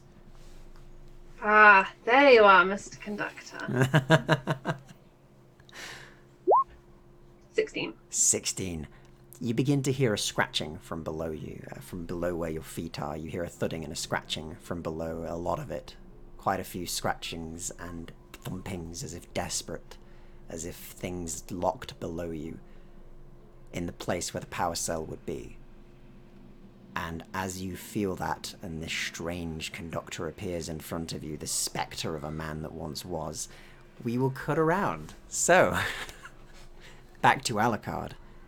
You're starting your conversation as the entire train begins to grind to a halt and everything on the table is flung onto the floor. And luckily Hunter keeps Frank on the chair, but the rest of you are flung around a little, and you see many of the passengers begin to panic, and you see their forms begin to shift strangely. And you see Lady Ashton, who is sat across from you, look very nervous. There we go. Well, I figured it's something to do with a train. That is not meant to happen. Mr. Alucard, that is not meant to happen at all. Something is desperately wrong. I don't think any of it's meant to happen. Everyone here is dead. There is an order to these things. Is there? Yes, there is, and you don't want to anger it. Who or what is it? The conductor. Hmm. He's not right. Where is Francis? Well, here's the thing. I'm guessing, this train crashed because the station wasn't made or something happened that caused everyone to go into this. Oh, no, dreadful. No. No, we arrived safely, Mr. Alucard. The train is a success. The tracks ran into the station. The station itself was in disrepair, but was fine. No, that is not the problem at all. The problem is more what was happening within the train itself. Most of our way back, when we got around 3/4 to the return to London, just outside of Oxford, I believe, the train stopped to a halt. When we discovered why, we found dreadful things, Mr. Alucard, unspeakable things. Like what? The conductor had a strange superstition, you could call it. It seemed they believed that the engine that they had constructed was not that of merely a mortal making, but that of also something other. They believed that not only coal would power this thing, but they had to burn other things within it. They believed that their late daughter was trapped within the engines. Sadly departed when they were constructing the thing, his life's work that took away his most precious of things. And he fed it. In his words, he fed its souls. Though such a concept is foreign, I believe he was simply mad. Clearly not. You know you're dead, right? I know I'm something. I returned to this place. I wished to see what it was. And when I returned, I saw many people here. The train in a state of which it was when it was running. The conductor, he didn't let himself leave this place alive. Back when. Well, I'm going to tell you what I told Francis. It's time all of you stood up to this conductor and moved on to whatever it is that is coming. You don't know how powerful that thing is. We've been trapped here for years. You don't think we've considered that? The difference is you haven't had outside help. You might be right, but if this thing is stopped, it will be angry, and then we're all in danger. Where are the rest of your friends? Lady Dunmire, where is she? I don't know, but perhaps not. Take off my glasses, put like them in like the pocket and kind of like outstretch my hand towards her. Perhaps you can help me find her. Perhaps I can, she says, and stands straightening out her dress and goes, very well. Your friend is still dying, by the way, she says as she begins to walk through the hall. Yes, where is she? But okay, but She's leading you and she goes, come on then. Oh, right. I'll heft up the boy and my I'm gonna like try and wake him up, like slap him across the face. Slap him across the face, and as you do, he begins to stir, and Frank kind of looks at you and goes, hey, fuel. Oh, Alucard. Hey, I'm going to like stop as she walks ahead, and it's gonna be like, listen here, boy. Yes. It's time we see what you can do. And I'm gonna like hold him by his face, and I'm gonna say, I want you to bring out whoever it is that's going on in there, and let them take this conductor out. You mean within me? Yes, it's time to punish those who've done wrong. You really have been bad, he says as he kind of looks at you and looks to be a bit nervous about the whole ordeal. You are strong enough. Let's punish those who need it. I can Deserve try, Mr. it. Alucard. But if I try and hurt you, I'm sorry. I Don't want to. worry. I'm used to pain. All right, he says, and looks very nervous and a bit teary about it, and then kind of nods. Get me to them. And I'll try. That's right. And I'm going to go. What? Do I get anything for like being my like the bad self? 'Cause that's what I'm like doing right now to file out. So you don't take anything negative from this, but you are kind of going like, hey, how about you let your darker side out to this person? So not yet, but maybe later, depending on what happens, something may increase. So as you continue to walk through as well, he does kind of speak out once more, and he does goes, Lilith, they're taking her for fuel. Well, they're gonna have a hell of a time. That one's full of energy. That's why they're taking her for fuel, he says, and you continue on. And as you do, Alec, meanwhile, back where you are as well, you see there's these many people sort of dotted around. Just are you continuing to stay still as you feel sort of the train just grind to a halt, and you see all these things sort of look a bit strange for a moment. Their hands drop slightly, and they look around as if confused. All right, so I imagine I got pressed up harder against the door. Yeah. As the train gets started. Okay, so I'm just going to reach one hand around and try the doorknob, the door handle, whatever it is. Okay, so you reach around and try it, and as you do, you just hear a of it being completely jammed shut. It doesn't feel like it's locked. It's more jammed. It feels like it's locked.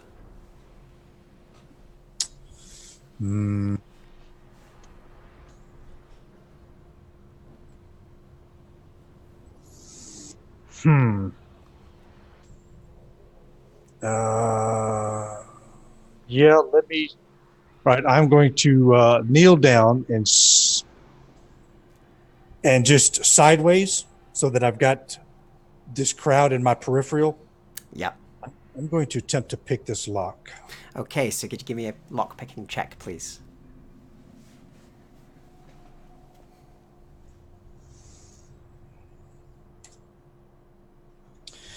First time. Let's see how I do. Very nice. Yeah, so you kind of put it in and you begin to sort of try and lock pick the door, and you do hear a of it unlocking.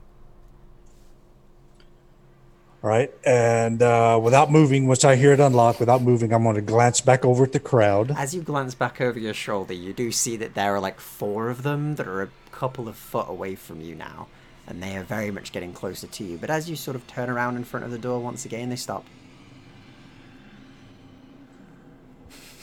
All right, I will stand back up and resume my watching position. Okay. No problem. So you stand back up, and there's like multiple of them now surrounding you and all the way back. But you remain in your standing position, your heart calm once again, and they've stopped. And meanwhile, Lilith, in the Lilith zone,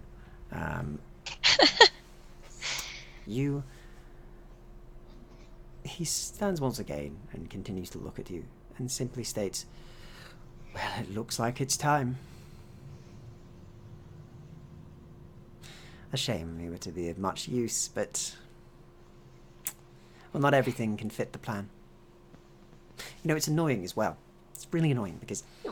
Do go into details. Tell me why it's so annoying. well, Please. Alright, well, you see... Not that an inconvenience. I'd at least like to know the extent of the inconvenience that caused. Well, I mean... oh, the clock, but come, you can have a look, he says, and kind of brings it in front of you, and he shows you, and he's got, it's a pocket watch, but it's almost like a stopwatch.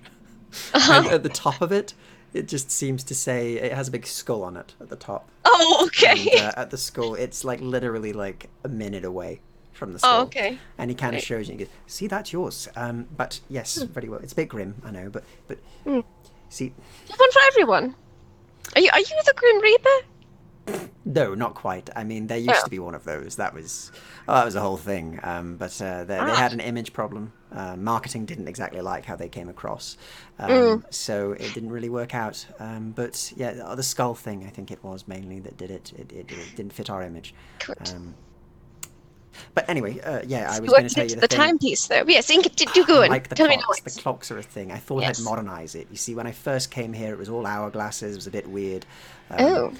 Old-fashioned. I didn't like the sandy feel. Yes. It gets everywhere. Rough, course. Ugh. But yes, he says and kind of looks at you. So, no, this sort of like your own little personal time tracker. It's your ticker, you know. But the point is, I could tell you pretty much everything. You're about to die anyway. So the point is, I don't like the interruptions. You see, there's certain things, there's a certain game in place that we need to play.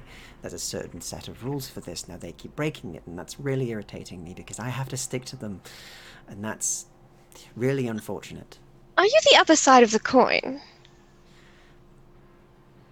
What's that supposed to mean?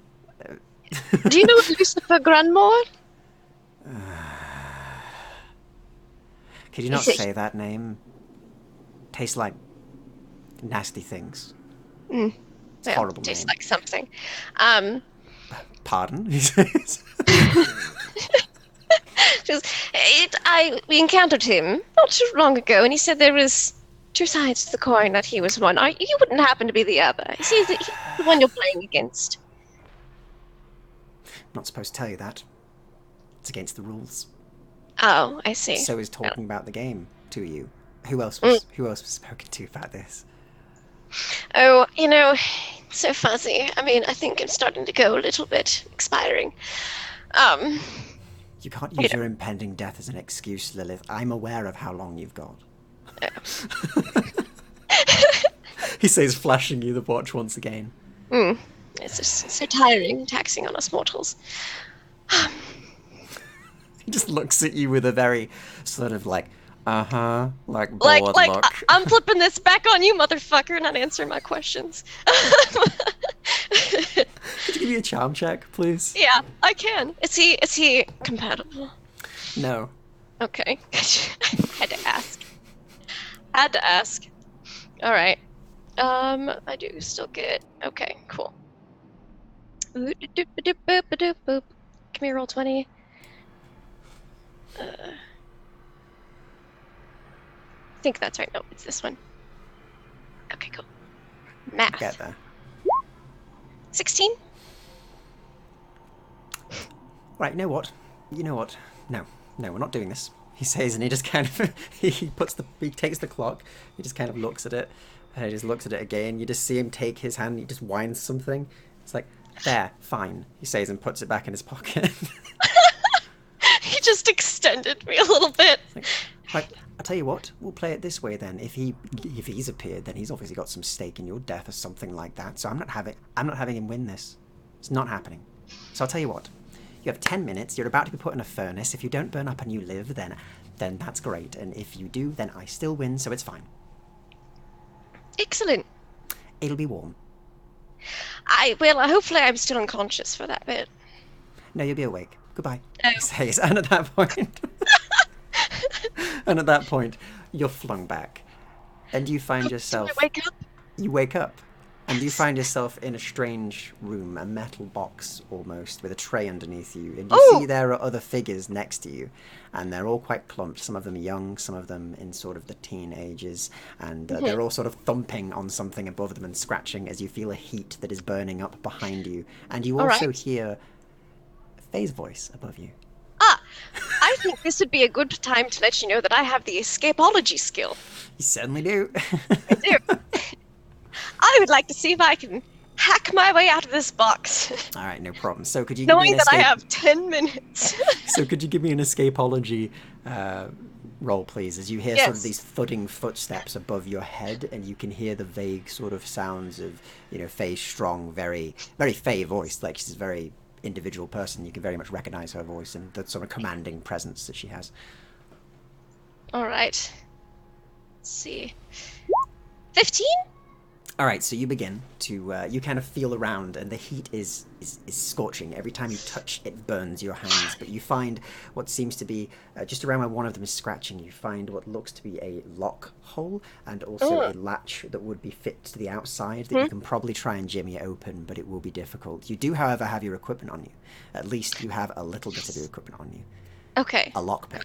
Go on. Lockpick, excellent. I guess I'll try to pick the lock. Okay, could you give me a lockpicking check, please? Yes, I It can. won't be easy, sorry to say. I know, it's fine. Great, excellent. I'm not fantastic at lockpicking, but I'm not awful at it either. Let's see. We'll soon see. It's 12. I'm gonna re-roll it. Okay, second chance, go ahead. 14. Okay, no problem. Are you accepting the 14?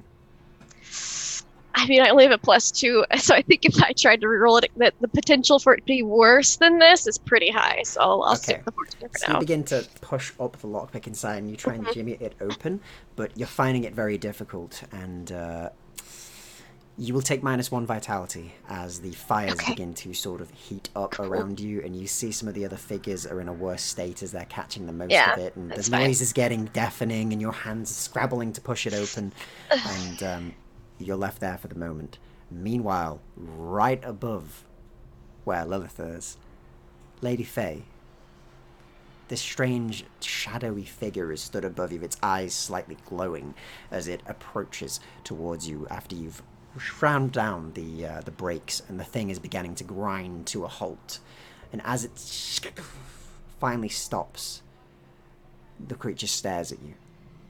And the engine behind you whirs up and still kicks in strong, as if it's trying to make up for its lack of motion. And could you give me a quick wit check, please, just as a reactive thing?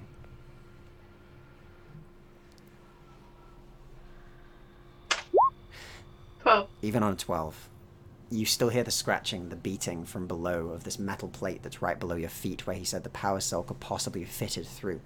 But what you do also hear is a strange voice, a young voice, a feminine voice coming from the engine itself, as it begins to speak to you and the conductor in a very shrill tone, as it simply goes, Father, it's cold. Father, don't let me freeze.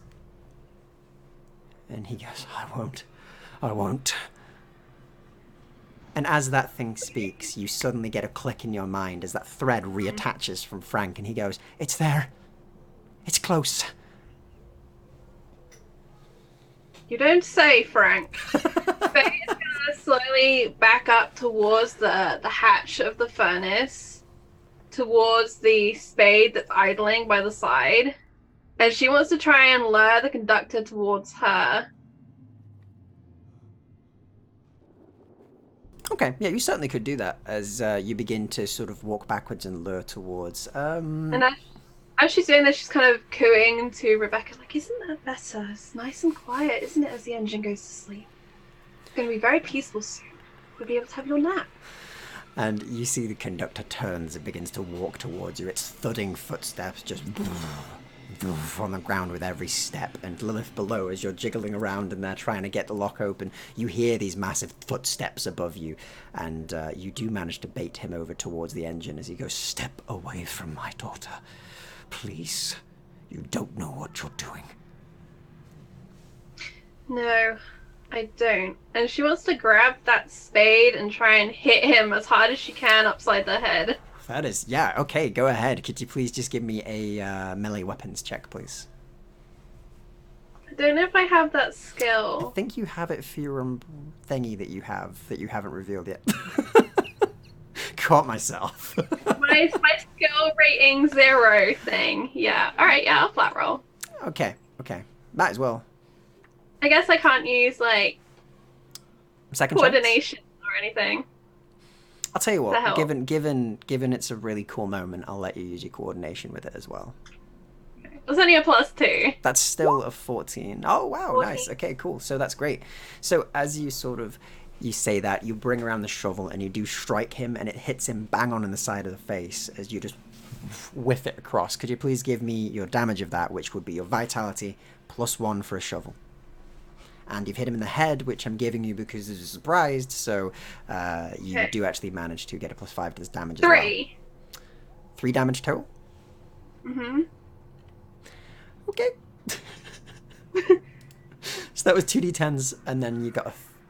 So her intention is to kind of off-balance him, because when you clout someone on the head, they kind of generally Yeah, lose they their go sense of to the balance. side. And she wants to side step so that he's lurching kind of towards that furnace. She intends to gingerbread house him. All right, so your gingerbread housing is a thing. You gotta roll the damage, though. You gotta roll the damage, though. So could you What'd give you me 2d10s plus your 3, which is your Oh, damage. it's +3. I thought And it was then just you also the 3. get a I was +5, like, so you're getting a +8 in total. So 19. that's a lot 19 of plus damage. 5, 24. That's a lot of damage. Normally that would be an outright kill for most things, but given it does have this strangeness about it, it doesn't quite go. But your smack hits it straight across the jaw, and you do see it lurch to the side just as you wanted. As the power of your blow, with all of your desperation, with your protectiveness of Rebecca, with your sort of full body behind it, you swing it across with a resounding clang, and it lurches towards where you are. It's sort of bent over slightly and off balance. Anything else you do? I'm guessing it would probably be a bit cheeky to try and just push him in at this point. I'm guessing that's too much of an action. I don't know how the combat works. You can certainly try. I Okay. believe you have the ability to do 2 actions with your prowess, so I'm pretty sure you have a prowess of 2, so you can do 2 things. So you smack them aside the head, they sort of stumble to the side, and then you try for a push. So give me a vitality check then, please. Vitality is 2. Sorry, I made a non-combat character so I wouldn't have to learn how to do It's combat. fine, it's fine. 12? It's very straightforward combat, luckily, in this. So as you sort of go for the shove, you're beginning to, and the head sort of gets close to where the furnace is. I'll and push sort it of... and re-roll it. Okay, no problem. I can do that once. You 'cause can I've do that got one once for your corruption. second chance. Yeah, that thing. Because of your corruption, yes. Nope. So I'm gonna give you a deal. I'm gonna give you a devil's bargain right now. So I'm gonna say, Okay. I'll let you push it one further, and I will give you. I'll tell you what. Along with your reroll, I will give you an additional 5 to your 2 that you can roll, but you push up Okay. your corruption by 1. Yeah, I'll do that. Okay, cool. Bargain accepted. It's gonna be a 7. Yeah. Fingers crossed here. This could be really bad if he goes in, but 20. Oh, nice. Okay, so on your 20, you do manage to shove, and they turn around and begin to try and push back, but that, if anything, seems to put them more off balance as you twist and push, and they go straight on in. They're quite big, so they don't fully fit in the furnace, but half of them does, as you begin to hear them roar and shout out in pain, and you hear the sort of shrill scream of a sort of young girl's voice as well, cut out across that, and beneath the flames get hotter. Lilith, could you please give me another lockpicking check, please? Yes, I can. I'm just hearing all this, and I'm like, You're hearing a lot of badness above you. I will try to reroll it.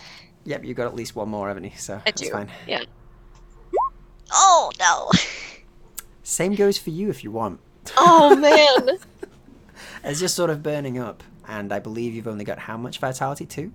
I have 2 vitality currently, So yeah. the next one would be enough to take you out Would be enough to cold, kill me, which yeah. means this fail would be enough to take you out whilst you're in there. So do you want to push for another? That would be your 3rd corruption point for a +5 on top of that, and a reroll. Oh, +7 is pretty good in a reroll. You know what? I don't want to die in a furnace, so Go ahead, give me that roll then, please. it's pretty much. I mean, it's that or take the devil's bargain when I die. Actually, Yeah, exactly. So you can do that, or you could just let yourself die and take Devil's Own Luck if you wish, which means I would save you. You would gain corruption and something else that's negative. Yeah, let's try this before. Okay, cool. Otherwise, you might push yourself to 4 corruption this game, which would be insane. So let's see. Really bad. All right. Fingers crossed. Come on, go through. Click it. 19. Okay. So that is enough as you push the lock through and you're panicking and you feel the burns around you and the heat is getting bigger and bigger. You see flames climbing the side as you push that latch finally and it swings open. And as you sort of pull yourself out, you see smoke rising from underneath and you see Lady Faye and you see this massive form of this 9-foot-odd tall thing that is completely formed of shadow that has been pushed half into the furnace as Lady Faye stands with a shovel in one hand, a baby wrapped around her front and a papoose, and no longer a battery there. So, and Lady Faye, in the other hand. you do hear this latch and this massive metallic clang and this heat rush into the room as you can see Lilith sort of out the corner of your eye popping out of underneath. How on earth did you... I don't want to know. And as you get to that, we will go back around. So, Alucard, at this point, you push forward into cabin A, and as you push in through that door, you see Alec across the room from you, stood near a door at the far end, and he stood very still, and you see many of these sort of weird figures that you noticed before, these faceless things, are all stood there, all in various poses as if they were climbing towards him, their limbs oddly distended and stretched out, and you can see 4 of them at least near him, and another 10 that are dotted around the entire room. And you also hear the sounds of music still, as the singer and the pianist still play but look nervous by the whole ordeal. And Frank looks at you and then looks at Alec and waves. Nice. Lady Dusk, are these yours? Can you just get them to move aside? You can try, she says, and she looks over and goes, move alongside, move along, let us through. And they all stand very still. She goes, oh dear. They don't seem to be listening to me. There must be something wrong. And at that point, you hear screams rush out from behind the door where Alec is sat, and you hear a sort of a shrill feminine scream and a male deep scream coming from the back. And there is a sort of pressure that is building inside of this cabin, and you see the train itself shaking, and the lights are flickering on and off, on and off, on and off as this is happening. I'm gonna like kneel down to Frank, and I'm gonna just like it by his ear like a little devil, and I'm gonna say, "Don't you think it's time to show all of them what you can really do?" All right, he says, and you see his demeanor changes slightly, and he stops looking as nervous. I'm gonna like stab one foot back. And as the lights begin to flicker on and off, you see him sort of, for a moment, stand before he closes his eyes, and then as he moves his hands outwards, you see the strange fleshy forms who don't have enough willpower to resist him properly, apparently, all begin to slam to the sides of the walls. And he holds them there, and he basically says to you, "Go, now preferably." All right, and I'm gonna like, is Alec like in front of the door? Alec is stood there in front of the door. As soon as I see these faceless creatures somehow just split, I'm going to time it where the light flashes off. Oh, nice. Stealth through the door. So you're like, Alec, and you just see the door. I'm just gonna run forward, Okay. and I'm not kind of seeing where he is. I'm just gonna like grab Dusk's hand and just jet forward and like run through the door the same kind of like speed kind of cam. Okay, so you begin to run straight towards her. Are you taking the lady with you? Sorry. Yeah, I grab her Cool. like So you hand. grab her like- hand and you begin to lead her. Oh, and then goes with you as you begin to lead them through. And you hear behind you the sounds of at least 3 other voices, one which you recognize as Francois, coming through as they burst in through the back door and see all of these things sort of splattered against the walls that are all trying to reach out still and are still very much alive and going. As they bring in what looks to be different kitchen tools. One of them's got a rolling pin. One of them's got like a set of knives, and they're ready to go. And you manage to make it towards the back, the 2 of you slipping in. Alec, you ahead. Alucard, you right behind with a lady in tow as you close the door behind you, leaving Frank and the others in there. And you all begin to walk towards the door. So, Alec, you see that symbol on the right-hand side as you enter that you saw before, the 2 insignias of both the Ashton family and, of course, the Dunmire family, clearly on the wall. And you hear that noise, that ear-shattering noise, all of this strange wailing coming from in front, behind a door that seems to have a ring lock. Yeah, that wailing and knowing my sister is in here alone and I'm running. You run, and you sprint up, and you open that, and you fling it open, and you see Faye and Lilith, kind of, half of Lilith, from the floor, kind of climbing out and scrambling, looking burned and having various burn marks on her. As you can see this massive, massive man sort of half submerged in this engine. And Faye stood there. And Faye, you hear them arrive at the same time as well. Nice of you to join us, gentlemen. I rush up to the side of my sister, Okay. looking at her. What do I need to do? So the person begins to try and push themselves out, the arms sort of grabbing the side, and he begins to try and push himself out. What do you do? Alucard is just in the room with Dusk. I'm just gonna go over to Lilith and just like lift her up out of the furnace. Thank you. I glance at my sister and then glance at this creature. I have no idea what the hell it is. Yeah, it's half pushed inside of a massive furnace at the back of the room that, Faye has evidently managed to get them in. And, Yeah, I'll expressive eyes. Are you sure? Is this what you want here? All right. Then I will go in and attempt to push this thing all the way in. Well, okay. what is this? Is this a large door? Is this just a small furnace door? It's kind of a big furnace door. So it's mostly open. It's like a big hatch almost that they're pushing them inside of. All right. Yeah, I'm going to just grab the hands that are trying to pull itself out and throw them all in. No problem. Okay, so as you begin to throw them all in, give me a quick vitality check, please. Is anybody helping him with this?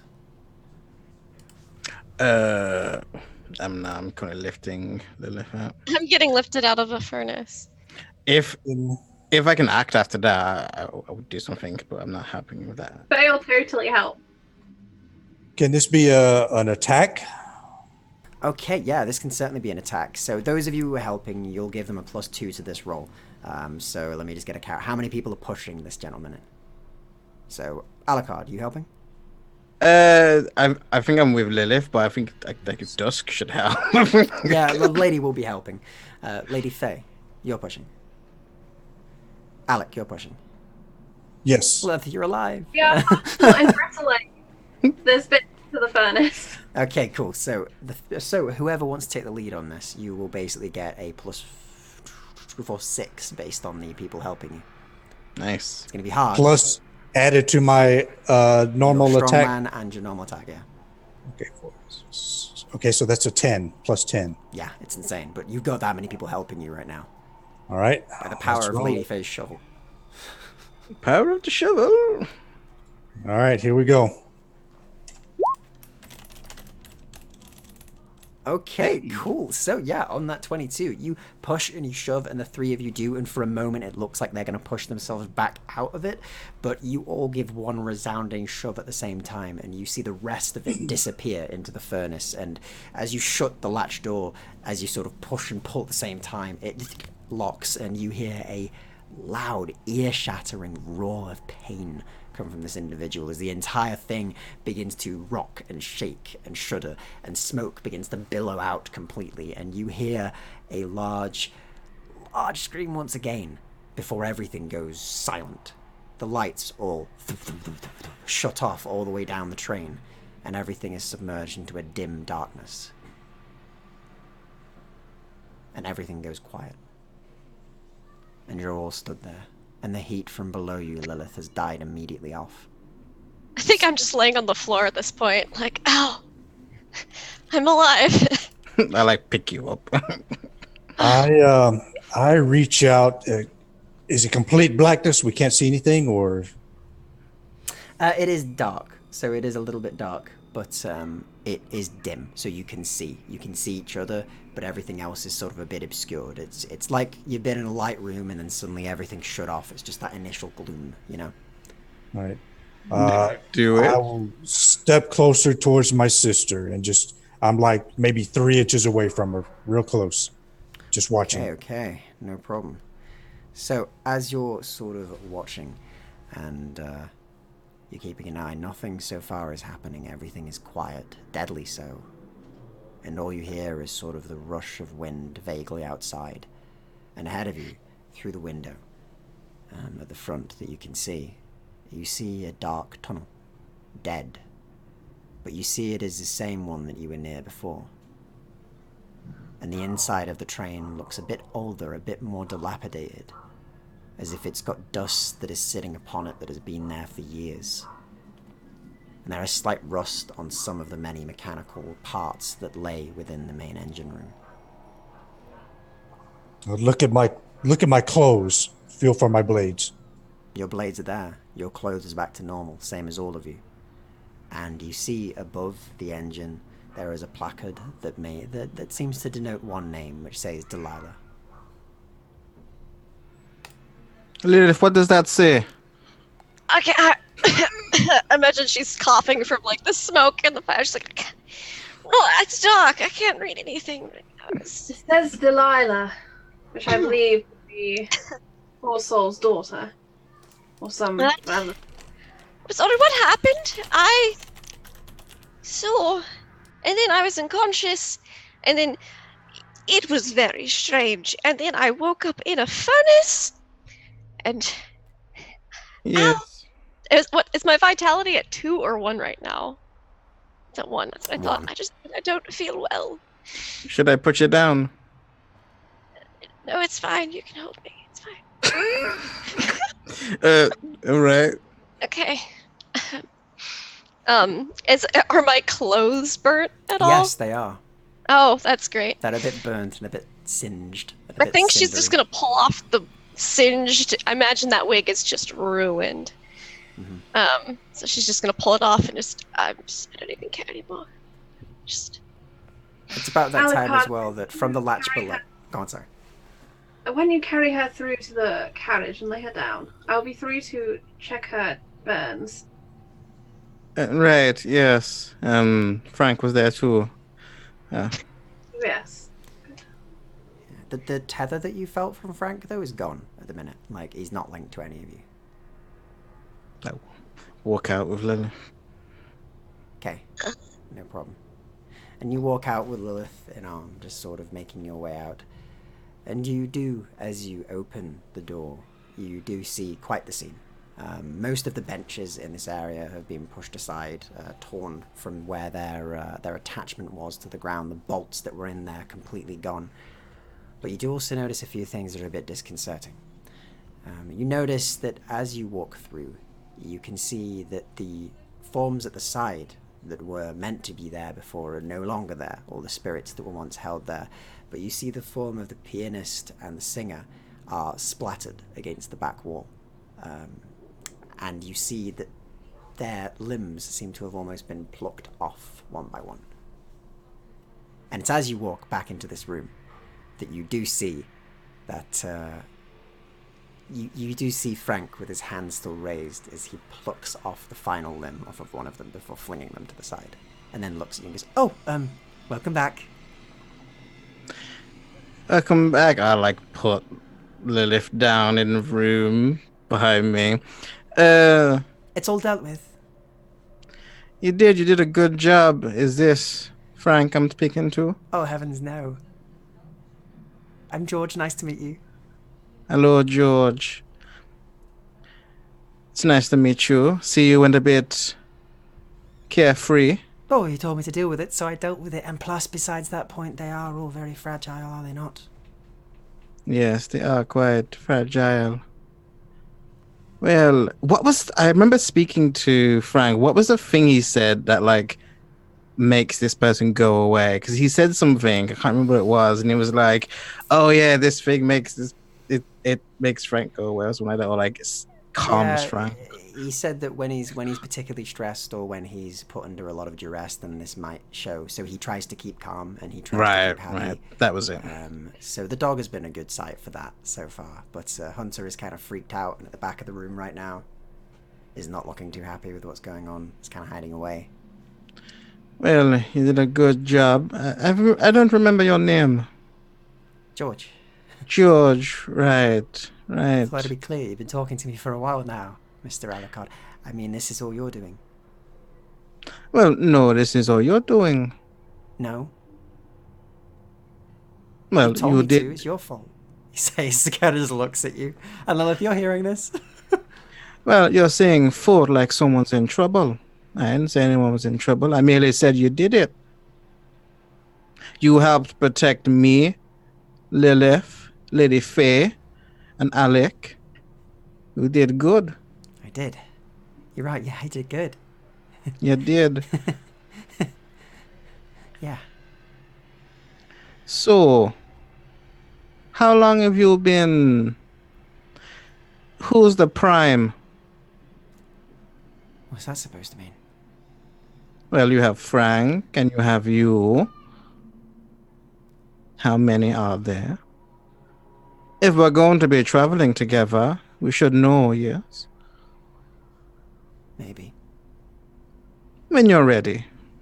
That's just me. Well, I think that isn't true. The other one's secondary, but he's a brat. And he's weak. He's dumb. I'm going to walk forward. Yeah, you do so. He stands still. I'm going to take off my jacket. And I'm going to, like, take off my shirt. Okay. I walk in and I just say... And I'll, like, show him all of the scars all over my chest, the whip marks, and I just say... Yeah, he looks at him and kind of squints and is like a bit... Ooh. The things we do to protect ourselves. Yeah. I understand. Now come. Calm yourself. Gain some clarity. Remember what I said on what is happening to you. All right. Yeah, fine. Boy. He says, and soon after you see his eyes shift a bit, his demeanor sort of slouches a bit from where he stood very straight before. And he's like, oh dear. Oh no.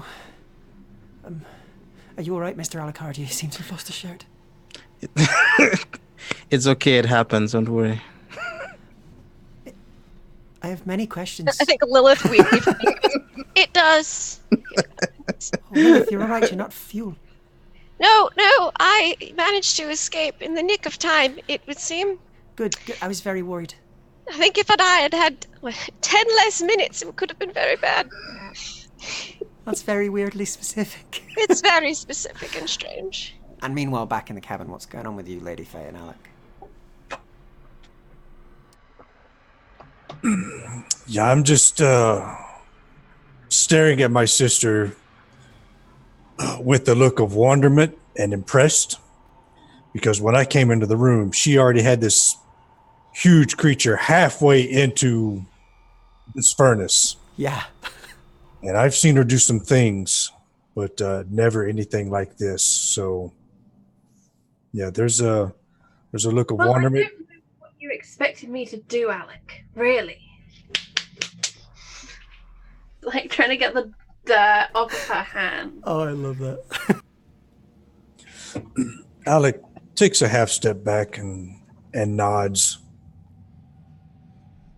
Okay, so you nod and take a half step back, and it seems Lady Faye indeed did get shit done. As you see, the thing is entirely... By this point, Lady Faye, everything is quiet and calm. The energy seems to have dulled. That feeling that you got before, that strangeness, is all gone. Does it smell like burning flesh or just like more like coal being It burned? smells like coal. Sulfur, almost, more than that. Mm-hmm.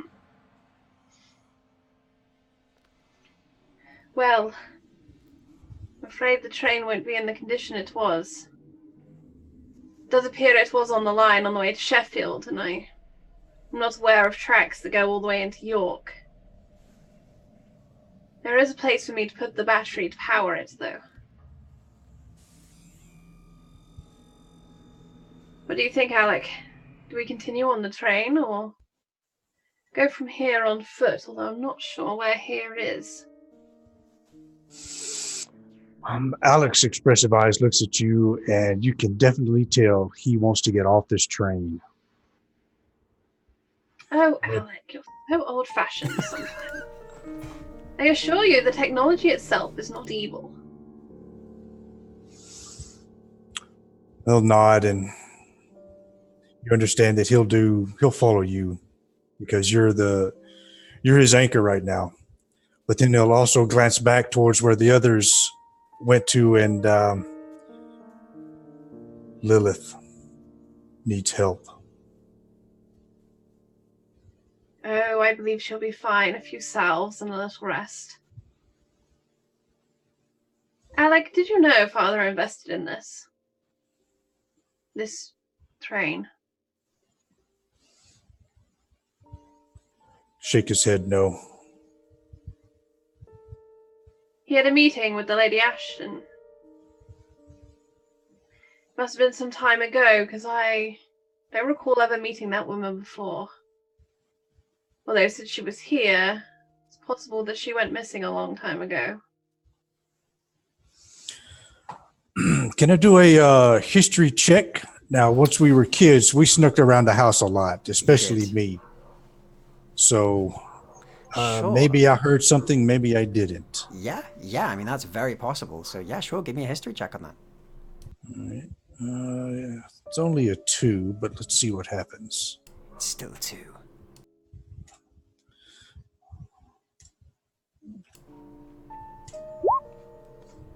No. On a 10, you do actually have some memory. You don't know about the investment. Mm-hmm. You do know that there was a time when you were much younger, and I mean much, much younger, when you do remember a short visit from a Lady Ashton. You and Faye were very, very young at the time. It was not so long after the whole reclamation efforts, and essentially... Well, actually, it was not long after the plague had become a thing, even. My bad, I'm misspeaking there. And you remember that he seemed troubled when she visited, as if an old memory had come in, as if something that he'd wished he'd never see again walked through the door. And he did dismiss you, and he told you to go and play with Faye, go and see how Faye is doing with her studies, and to leave him to his business, and retreated to his study, where he usually doesn't take guests. You remember that he looked stressed about the whole ordeal. There was a sense of shame in his eye. And you know the Lord rarely had that look about him. All right, I will... Good man. I will tell my sister about that in much fewer words.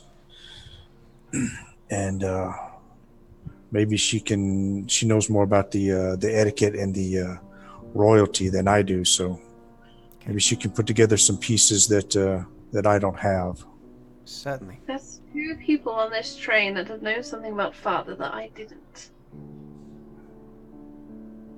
The man we met before, he was there the day that Father died. said some curious things, didn't he? And now Lady Ashton. Some sort of business agreement, and... well, things here went wrong. Allegedly, they were her fault. And the train was stuck.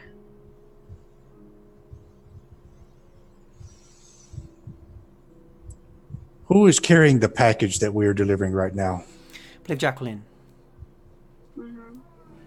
who stayed back Jacqueline. on the train further away. So, So I will. Alexander, who is keeping them safe. So there's a thoughtful look that passes across my face, and I will look at my sister. The package. Maybe. Perhaps. Why don't you take Rebecca to Jacqueline, and I will deal with things here, and then deal with Lilith. I immediately snap out of the thoughtful phase. I take Jacqueline, the baby, Becca, strap her like she had him in that harness. Yeah. So one hand, and the other hand's just kind of near one of my blades, and I will go and as directed. Okay, no problem. So you begin to make your way away as directed. And Lady Faye, are you going to fit the power cell? Yeah, she goes to the door between the two carriages and she yells through to Alucard to find some damp, wet cloths and to lay them on any serious burns that Lilith has. And she'll be through in a moment. Okay. I do. She'll go to the hatch and she'll peer down into the dark. And as you peer down into the dark, you do see that there are bones in there. People's bones, from teenage to child bones, laid about different sized skulls, mostly singed or ashen, but old looking. Inside of there are scraps of clothing that are left over from various outfits looking like a really fine thing. But around the side of that, there is a latch that you can pull open.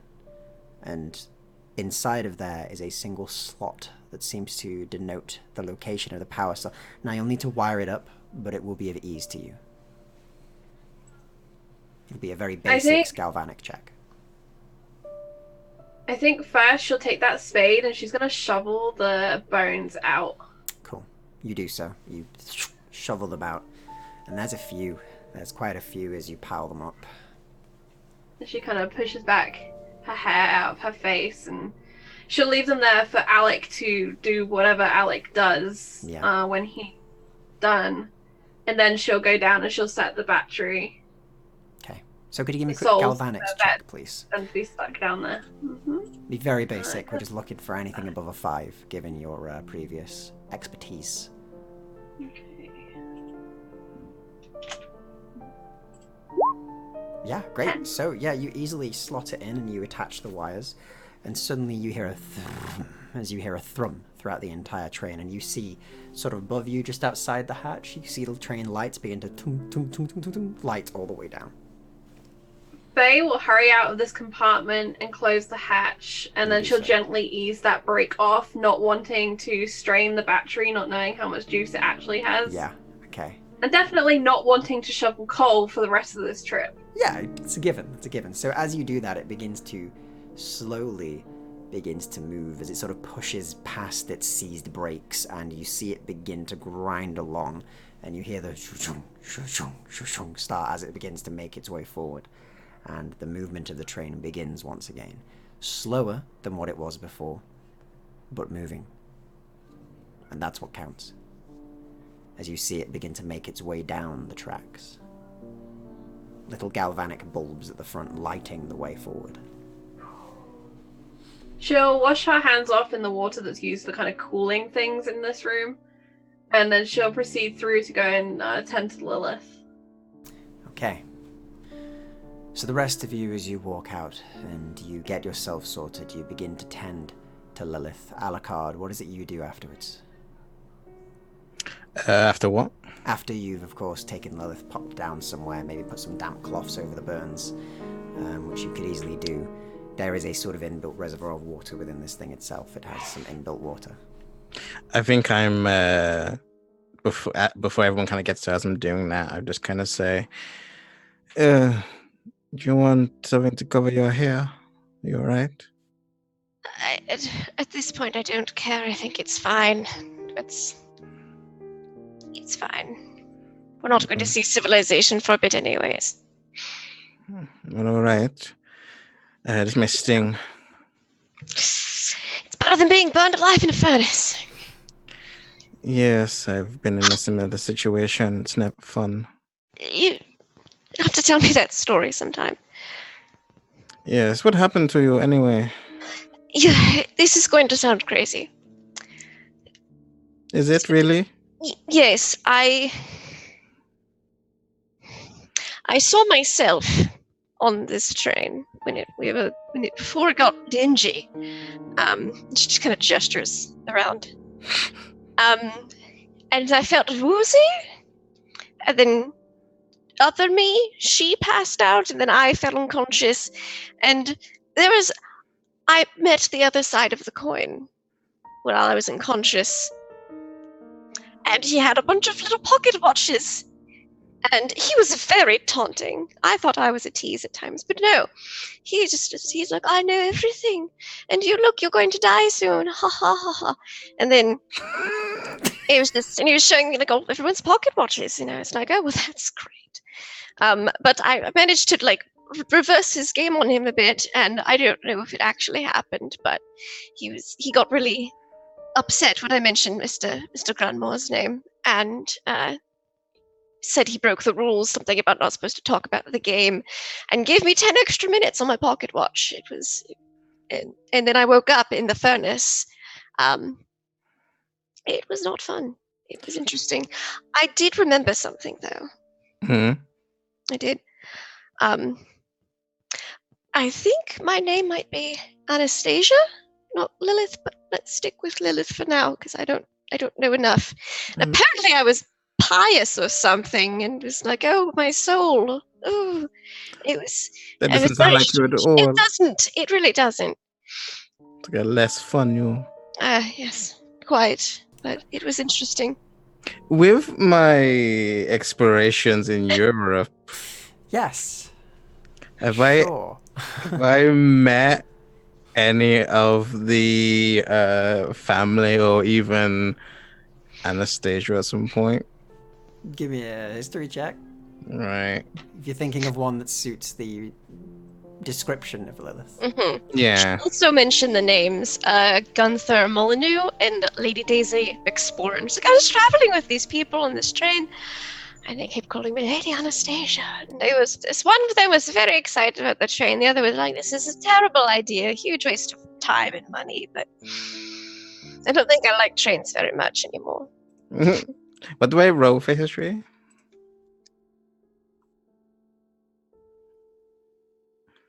I don't think there's a history skill. There is. There is? Oh god, I should have that. I took it on my other character. I've lived it, yeah, good. Yeah, you've lived Okay. it. Also, thank you for letting me know, Joy. I keep on bloody doing that. I muted myself for a second there. Yeah, no, there is a history skill. Yeah. Okay. You Do I get any have lived bonus? it, but yeah, I'll give you a bonus 2 for living history. Yay! Weaseling bonus. Weaseling is what we do. 11. Yeah, okay, cool. So on an 11, vaguely, you remember hearing about a sort of very pale-haired, strangely sort of colored eyes and pale of skin individual, the daughter of a certain family, a very prolific one, as you remember. Very important, but you can't remember why. But you remember it was at an opera, and you remember the opera was in... You don't remember where. Distant, not England, that's for sure. Cold. I remember, this is a while ago, cold country in Europe. Yes, he mentioned that there was cold weather where I was from, because I asked him how the weather was. Conversation. Right. I remember an opera. Opera was really good. But apart from that, I remember a prolific family. Give me some time. Maybe I can remember. After so long, it's hard to put everything into one place. Yes. Think on it. For sure. If you remember, if you know anything, please let me know. I'll have to invest in some history. Maybe when I sped my experience. Not revealed by history as a skill. You think I just know this by living it, but no, apparently not. You're forgetful. You live in the moment, right? That's Even true, now, that's I true. suppose that makes sense. But as long as it was an opera, not tap dancing. I hate tap dancing. It could have been tap dancing. It's hard to remember. No, tap dancing. I don't think I would have been at a tap dancing event. It's owed you, who knows? Ugh. Oh, good heavens. And it's about that time the rest of you have finished what you're doing. The lights all come on in that room. Alec, you found your way out and past them at this moment. Jacqueline and Alexander have both made their way towards that room, and both of them arrive as you're sort of walking in. And Frank seems to be a bit out of himself. He's sat stroking Hunter, sort of sat on one of the seats at the back and just looks a bit sort of inward to himself right now as you sort of walk into this room. And of course, Lady Faye, with your work done, you may join at any point in this conversation as they all sort of walk in. Yeah, I imagine she kind of comes in towards the end of it because she had a busy time shoveling bones and things. She did, yeah. And then she'll see Lilith is obviously much more brighter in her demeanor. Mm-hmm. And with white hair, I look a lot like that other lady who passed out. Yeah, she looks exactly like that other lady who passed out. Like, exactly the same. Including the weird eye. Well, there are lots of weird things on this train. Oh, yes. The weird train. Very strange It's a train. very weird train. Good job, Lady Faye, and Alec as well. You did amazingly. Yes, I didn't catch much of it, but I saw the shoving of a thing into a furnace. Good job. I imagine coming face to face with oneself is quite a fright. Particularly when your reflection is so differing. Apparently. Lilith's just like, I wouldn't have thought. But Well, now I know. I, for one, am glad that you're all safe, says Alexander at the back. And he does look a bit beat up. He looks a bit worse for wear. He's just like, I have no idea what was going on this train. All I know is it was not the best. What Oh, happened look. to you? Strange, flexible people happened to me. I tried to kill them. but How they just- flexible? If you've ever seen a Lilith, circus, I'm just curious, significantly you know. more than that. I missed everything. Like they were So- made of I don't know what to liken it to, but floppy. Interesting. Oh, interesting. Like tar. Like tar, yes, that's a good way of Interesting. putting it. Well, I came very close to death, and that was quite interesting. Alexander, if you only, say, had a week left to live, what would you do with that time? Well, assuming that of course, my current job was finished, I think I would possibly try and enjoy it to the best I could. Of course, get the rest of my revenge, and then also ensure that I enjoyed my time whilst it lasted, I imagine. Though I'm in no risk of dying right now, I'm pretty sure the worst of it's behind us by this point. I agree. Just Lilith, like, uh-huh. Wait, does that mean I had sex with a ghost? What? I missed that? Fuck.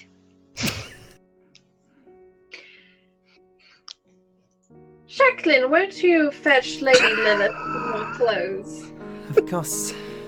Jacqueline goes away and finds you some very... Gentlemen, a little privacy, please. Yeah, like It's not Alexander necessary. leaves, he kind of ushers Frank with him and ushers the boy out. And the rest of you have you two have the cabin alone. Jacqueline comes back with some of the spare clothes that you've got, some of the less expensive ones, and brings them with her. Thank you, Jacqueline. Of course, Can I do a medical on Lilith? you 100% can. Give me a medicine check, please. Okay, cool. Medicine 4.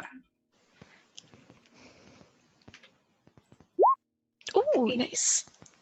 So you go over. Is there anything in particular you're looking at, or are you just tending to the wounds that she's got? She'll check Lilith's kind of feet and legs because my impression is like the back end of her got the worst of it, basically. Yes. So she'll check those over first, and then she'll have attention on her lungs, eyes, things that can be affected by smoke. Okay, so aside from the medical wonder that is her eye, as you look upon it, it's a starburst. It's a strange-looking eye.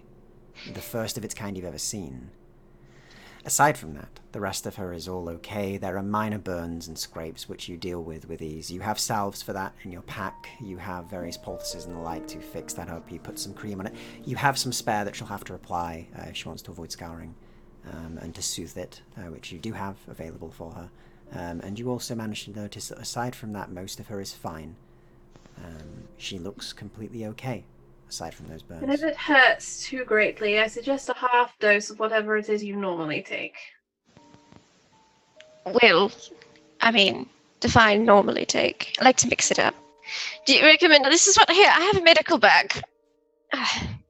And I'll pull over one of my bags of drugs. Yeah, you pull that over. See, we have... we have some... I see we have probably not laudanum. I have some morphine, heroin, some refined opium. I don't think the other things would work for this. It would wake me up a bit more, so... Yes. Yes, a half dose of morphine. And Faye's actually looking through, like, this is a shopping cart. She's like, You probably also notice that there's some cocaine, some amphetamines, and some nectar in there. Oh, a little cocaine in the south could do wonders. And she's like... So yeah, most of this is, of course, what is commonly used in medicine at the time. But aside from that, there are some that are a bit strange. But the ones that are used in medicine, you can easily put together a quick thing for her to sort of dull the pain and help her sort of recover. With your medical skills, it's easy enough for you to do. And you make your concoction. Yes. Let me know if you need any more. Just close up the bag of drugs. I'll take off a couple doses of morphine. No problem. So, and aside from that, you've dealt with your wounds and you sort of do feel the train continue to move calmly and slowly on its path, but quicker than you would be walking, as it makes its way away. And as you hear the train chug along, the tracks behind you being left behind, Oxford left far behind, and these tunnels enclosing you forever, reaching onwards and onwards. You're unsure how long it will take to get to your destination, but you know that the train was due to stop at Sheffield. So surely something will sow that line. And you have those maps that Lilith can totally read. I definitely hand them back over to Alucard. I hand them back to you. I think you'd be a better navigator right now. I'm a bit... Small thing's gonna just knock me out. It's... All right. If you want any light reading, let me know. Oh, I have a book for that. Lilith, I suggest you sleep. That's good. I barely had any rest since we left Oxford. And I suggest that others leave you in peace to do so. And she looks at every man in that carriage. Except for her brother, who... Yeah, that's fine, right? Yeah. So yeah, as you do that, and they kind of all nod, Alexander does... on a large side note, there are rooms in this place further back near Cabin C, just off to the side. There are a few places that have rooms with beds and the like. They were a bit in worse repair, but I flipped them. Most of them are fine on the other side. You would be able to rest in one of those quite comfortably. Perhaps if we get to Sheffield, we can restock the place, make it look a bit better for the rest of our journey. Perhaps, yes. Are you sure no visitors aren't allowed, Miss Lady Faye? I mean, I think it's a drafty train, you know. It's so cool. Jacqueline, will you accompany Lilith? Of course I will, she says and looks at you. Yes, Jacqueline, you're such a dear. Come along. Of course, she takes you along. I assure you, you'll find no greater companion outside of London. Oh, I'm sure I won't. And you're led away to one of the back rooms that you're given. And for the rest of you, as the train chugs along, as it continues its journey towards Sheffield, we will leave you there. So, with the night coming, we'll cover that next time. But you've managed to free the spirits upon this train out back into wherever they were meant to rest. You have stopped the strange engine running and started it anew in another way. And as you journey on, we will leave it there. So, we'll go around, let us know who you are, anything you're working on, and where people can find you, and also what your favourite moment was. So we'll start the same way as always, straight on down to Pro Restarter. Hey, yeah, that was super fun. Really enjoyed it. Glad to be back. I always miss it during the time I'm not playing. It's like, why aren't we playing? That's so, a mood. But no, yeah, I just really enjoyed the Lilith Dreamland bit. Just like the whole, just that whole sequence. It was really fun. Just the frustration. The character really reminds me of Good Omens. Oh yeah. Yeah, it really reminds me of that. Who's seen it? So if anyone out there, you know what that is. But yeah, I am a Pro Restarter. Thank you for having me. You can catch me on Twitch, Twitter, YouTube, and Instagram, all under the same name, as well as under the Twitter handle Dice and Desire. I am producing a sex-positive D&D podcast set in a Tal'Dorei setting. So that's going to be coming out this fall. So I'm hyped for that. So yeah, thank you for having me. No, it's always a pleasure to have you along, and yeah, I'm sure that Francois can attest to that. So, moving on towards our Lady Faye. Charlie, thank you for playing. Hi. My favorite bit was when Alucard went back through and George/Frank is there just picking apart people. It was so friggin' sinister. I totally agree. There are like Pratchett Gaiman vibes going on with our two kind of death stand-ins with Lucifer and Dream Dude, whose name I didn't catch. Dream Dude, official name. As always, I enjoy Lilith's attempts to seduce anything that walks into her life. I like to think if she'd have had more of a chance, she would have seduced herself. It's a dream of mine, I'm not gonna lie. Just... Yeah, and cool. I had a lot of fun today. I really enjoyed the two siblings kind of working together, getting stuff done. Yeah, I love that. And yeah, it's been a fun trip. And of course, points to Alucard for being the one who, well, technically last session got laid, but carried on this session, so... Yeah, there definitely. we go. No, and as always, it's awesome to have you along, Charlie, as well. And is there anything you're working on that you want to talk about, or...? Obviously, there's a lot, but you know. Alright, on Tales from the Grim at 3 p.m. Eastern, 8 p.m. UK, we have our finale of Sky Chasers, which has an amazing cast and crew. It's 1950s X-Files, for lack of any other description, and it should be really cool.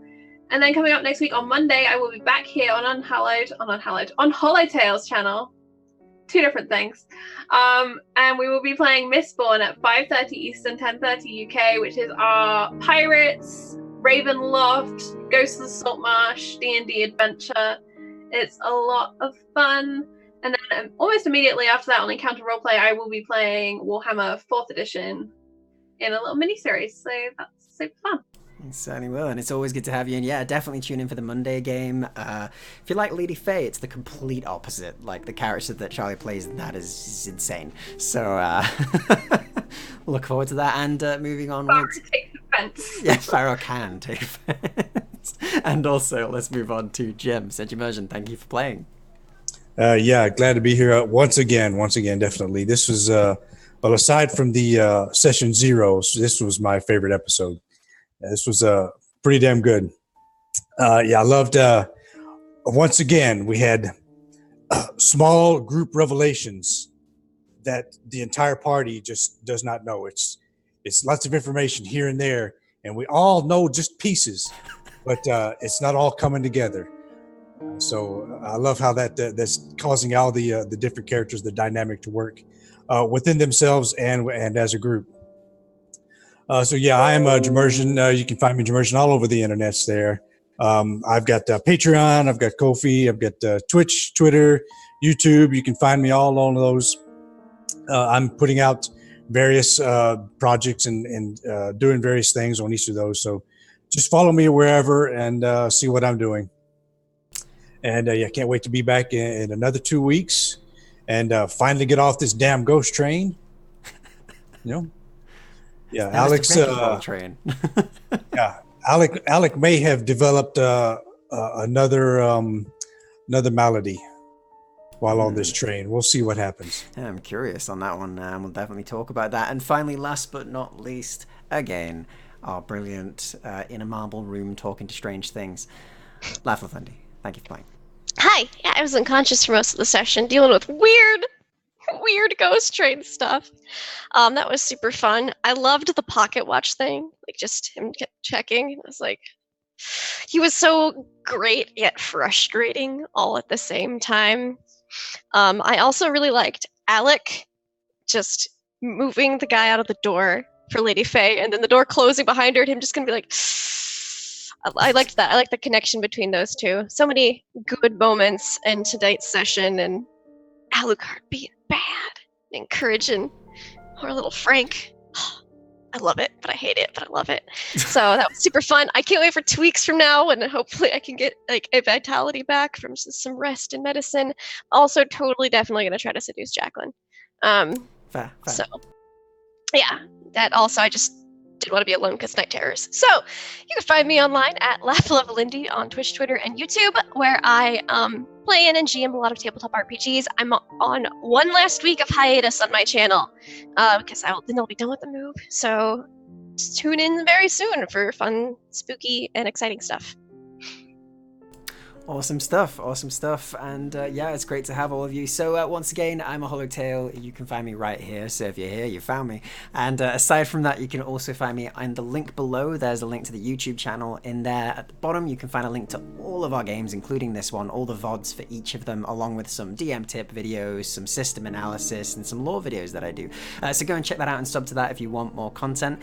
And aside from that as well, yeah, you should definitely check out the Lost Girls podcast as well, which does feature 2 people in here as well, and might feature another guest at some point soon. And yeah, we hope you enjoy that. So go and check that out at New Amsterdam on Twitter. So check that out. Go and have a listen. It's awesome. It's great fun. It's good old vampire action. And until next time, we'll see you here in 2 weeks for this. Next weekend, I'm running a Deadlands game at the exact same time called Wanted Dead or Alive. It's a very, very fun game where they're running away from the law.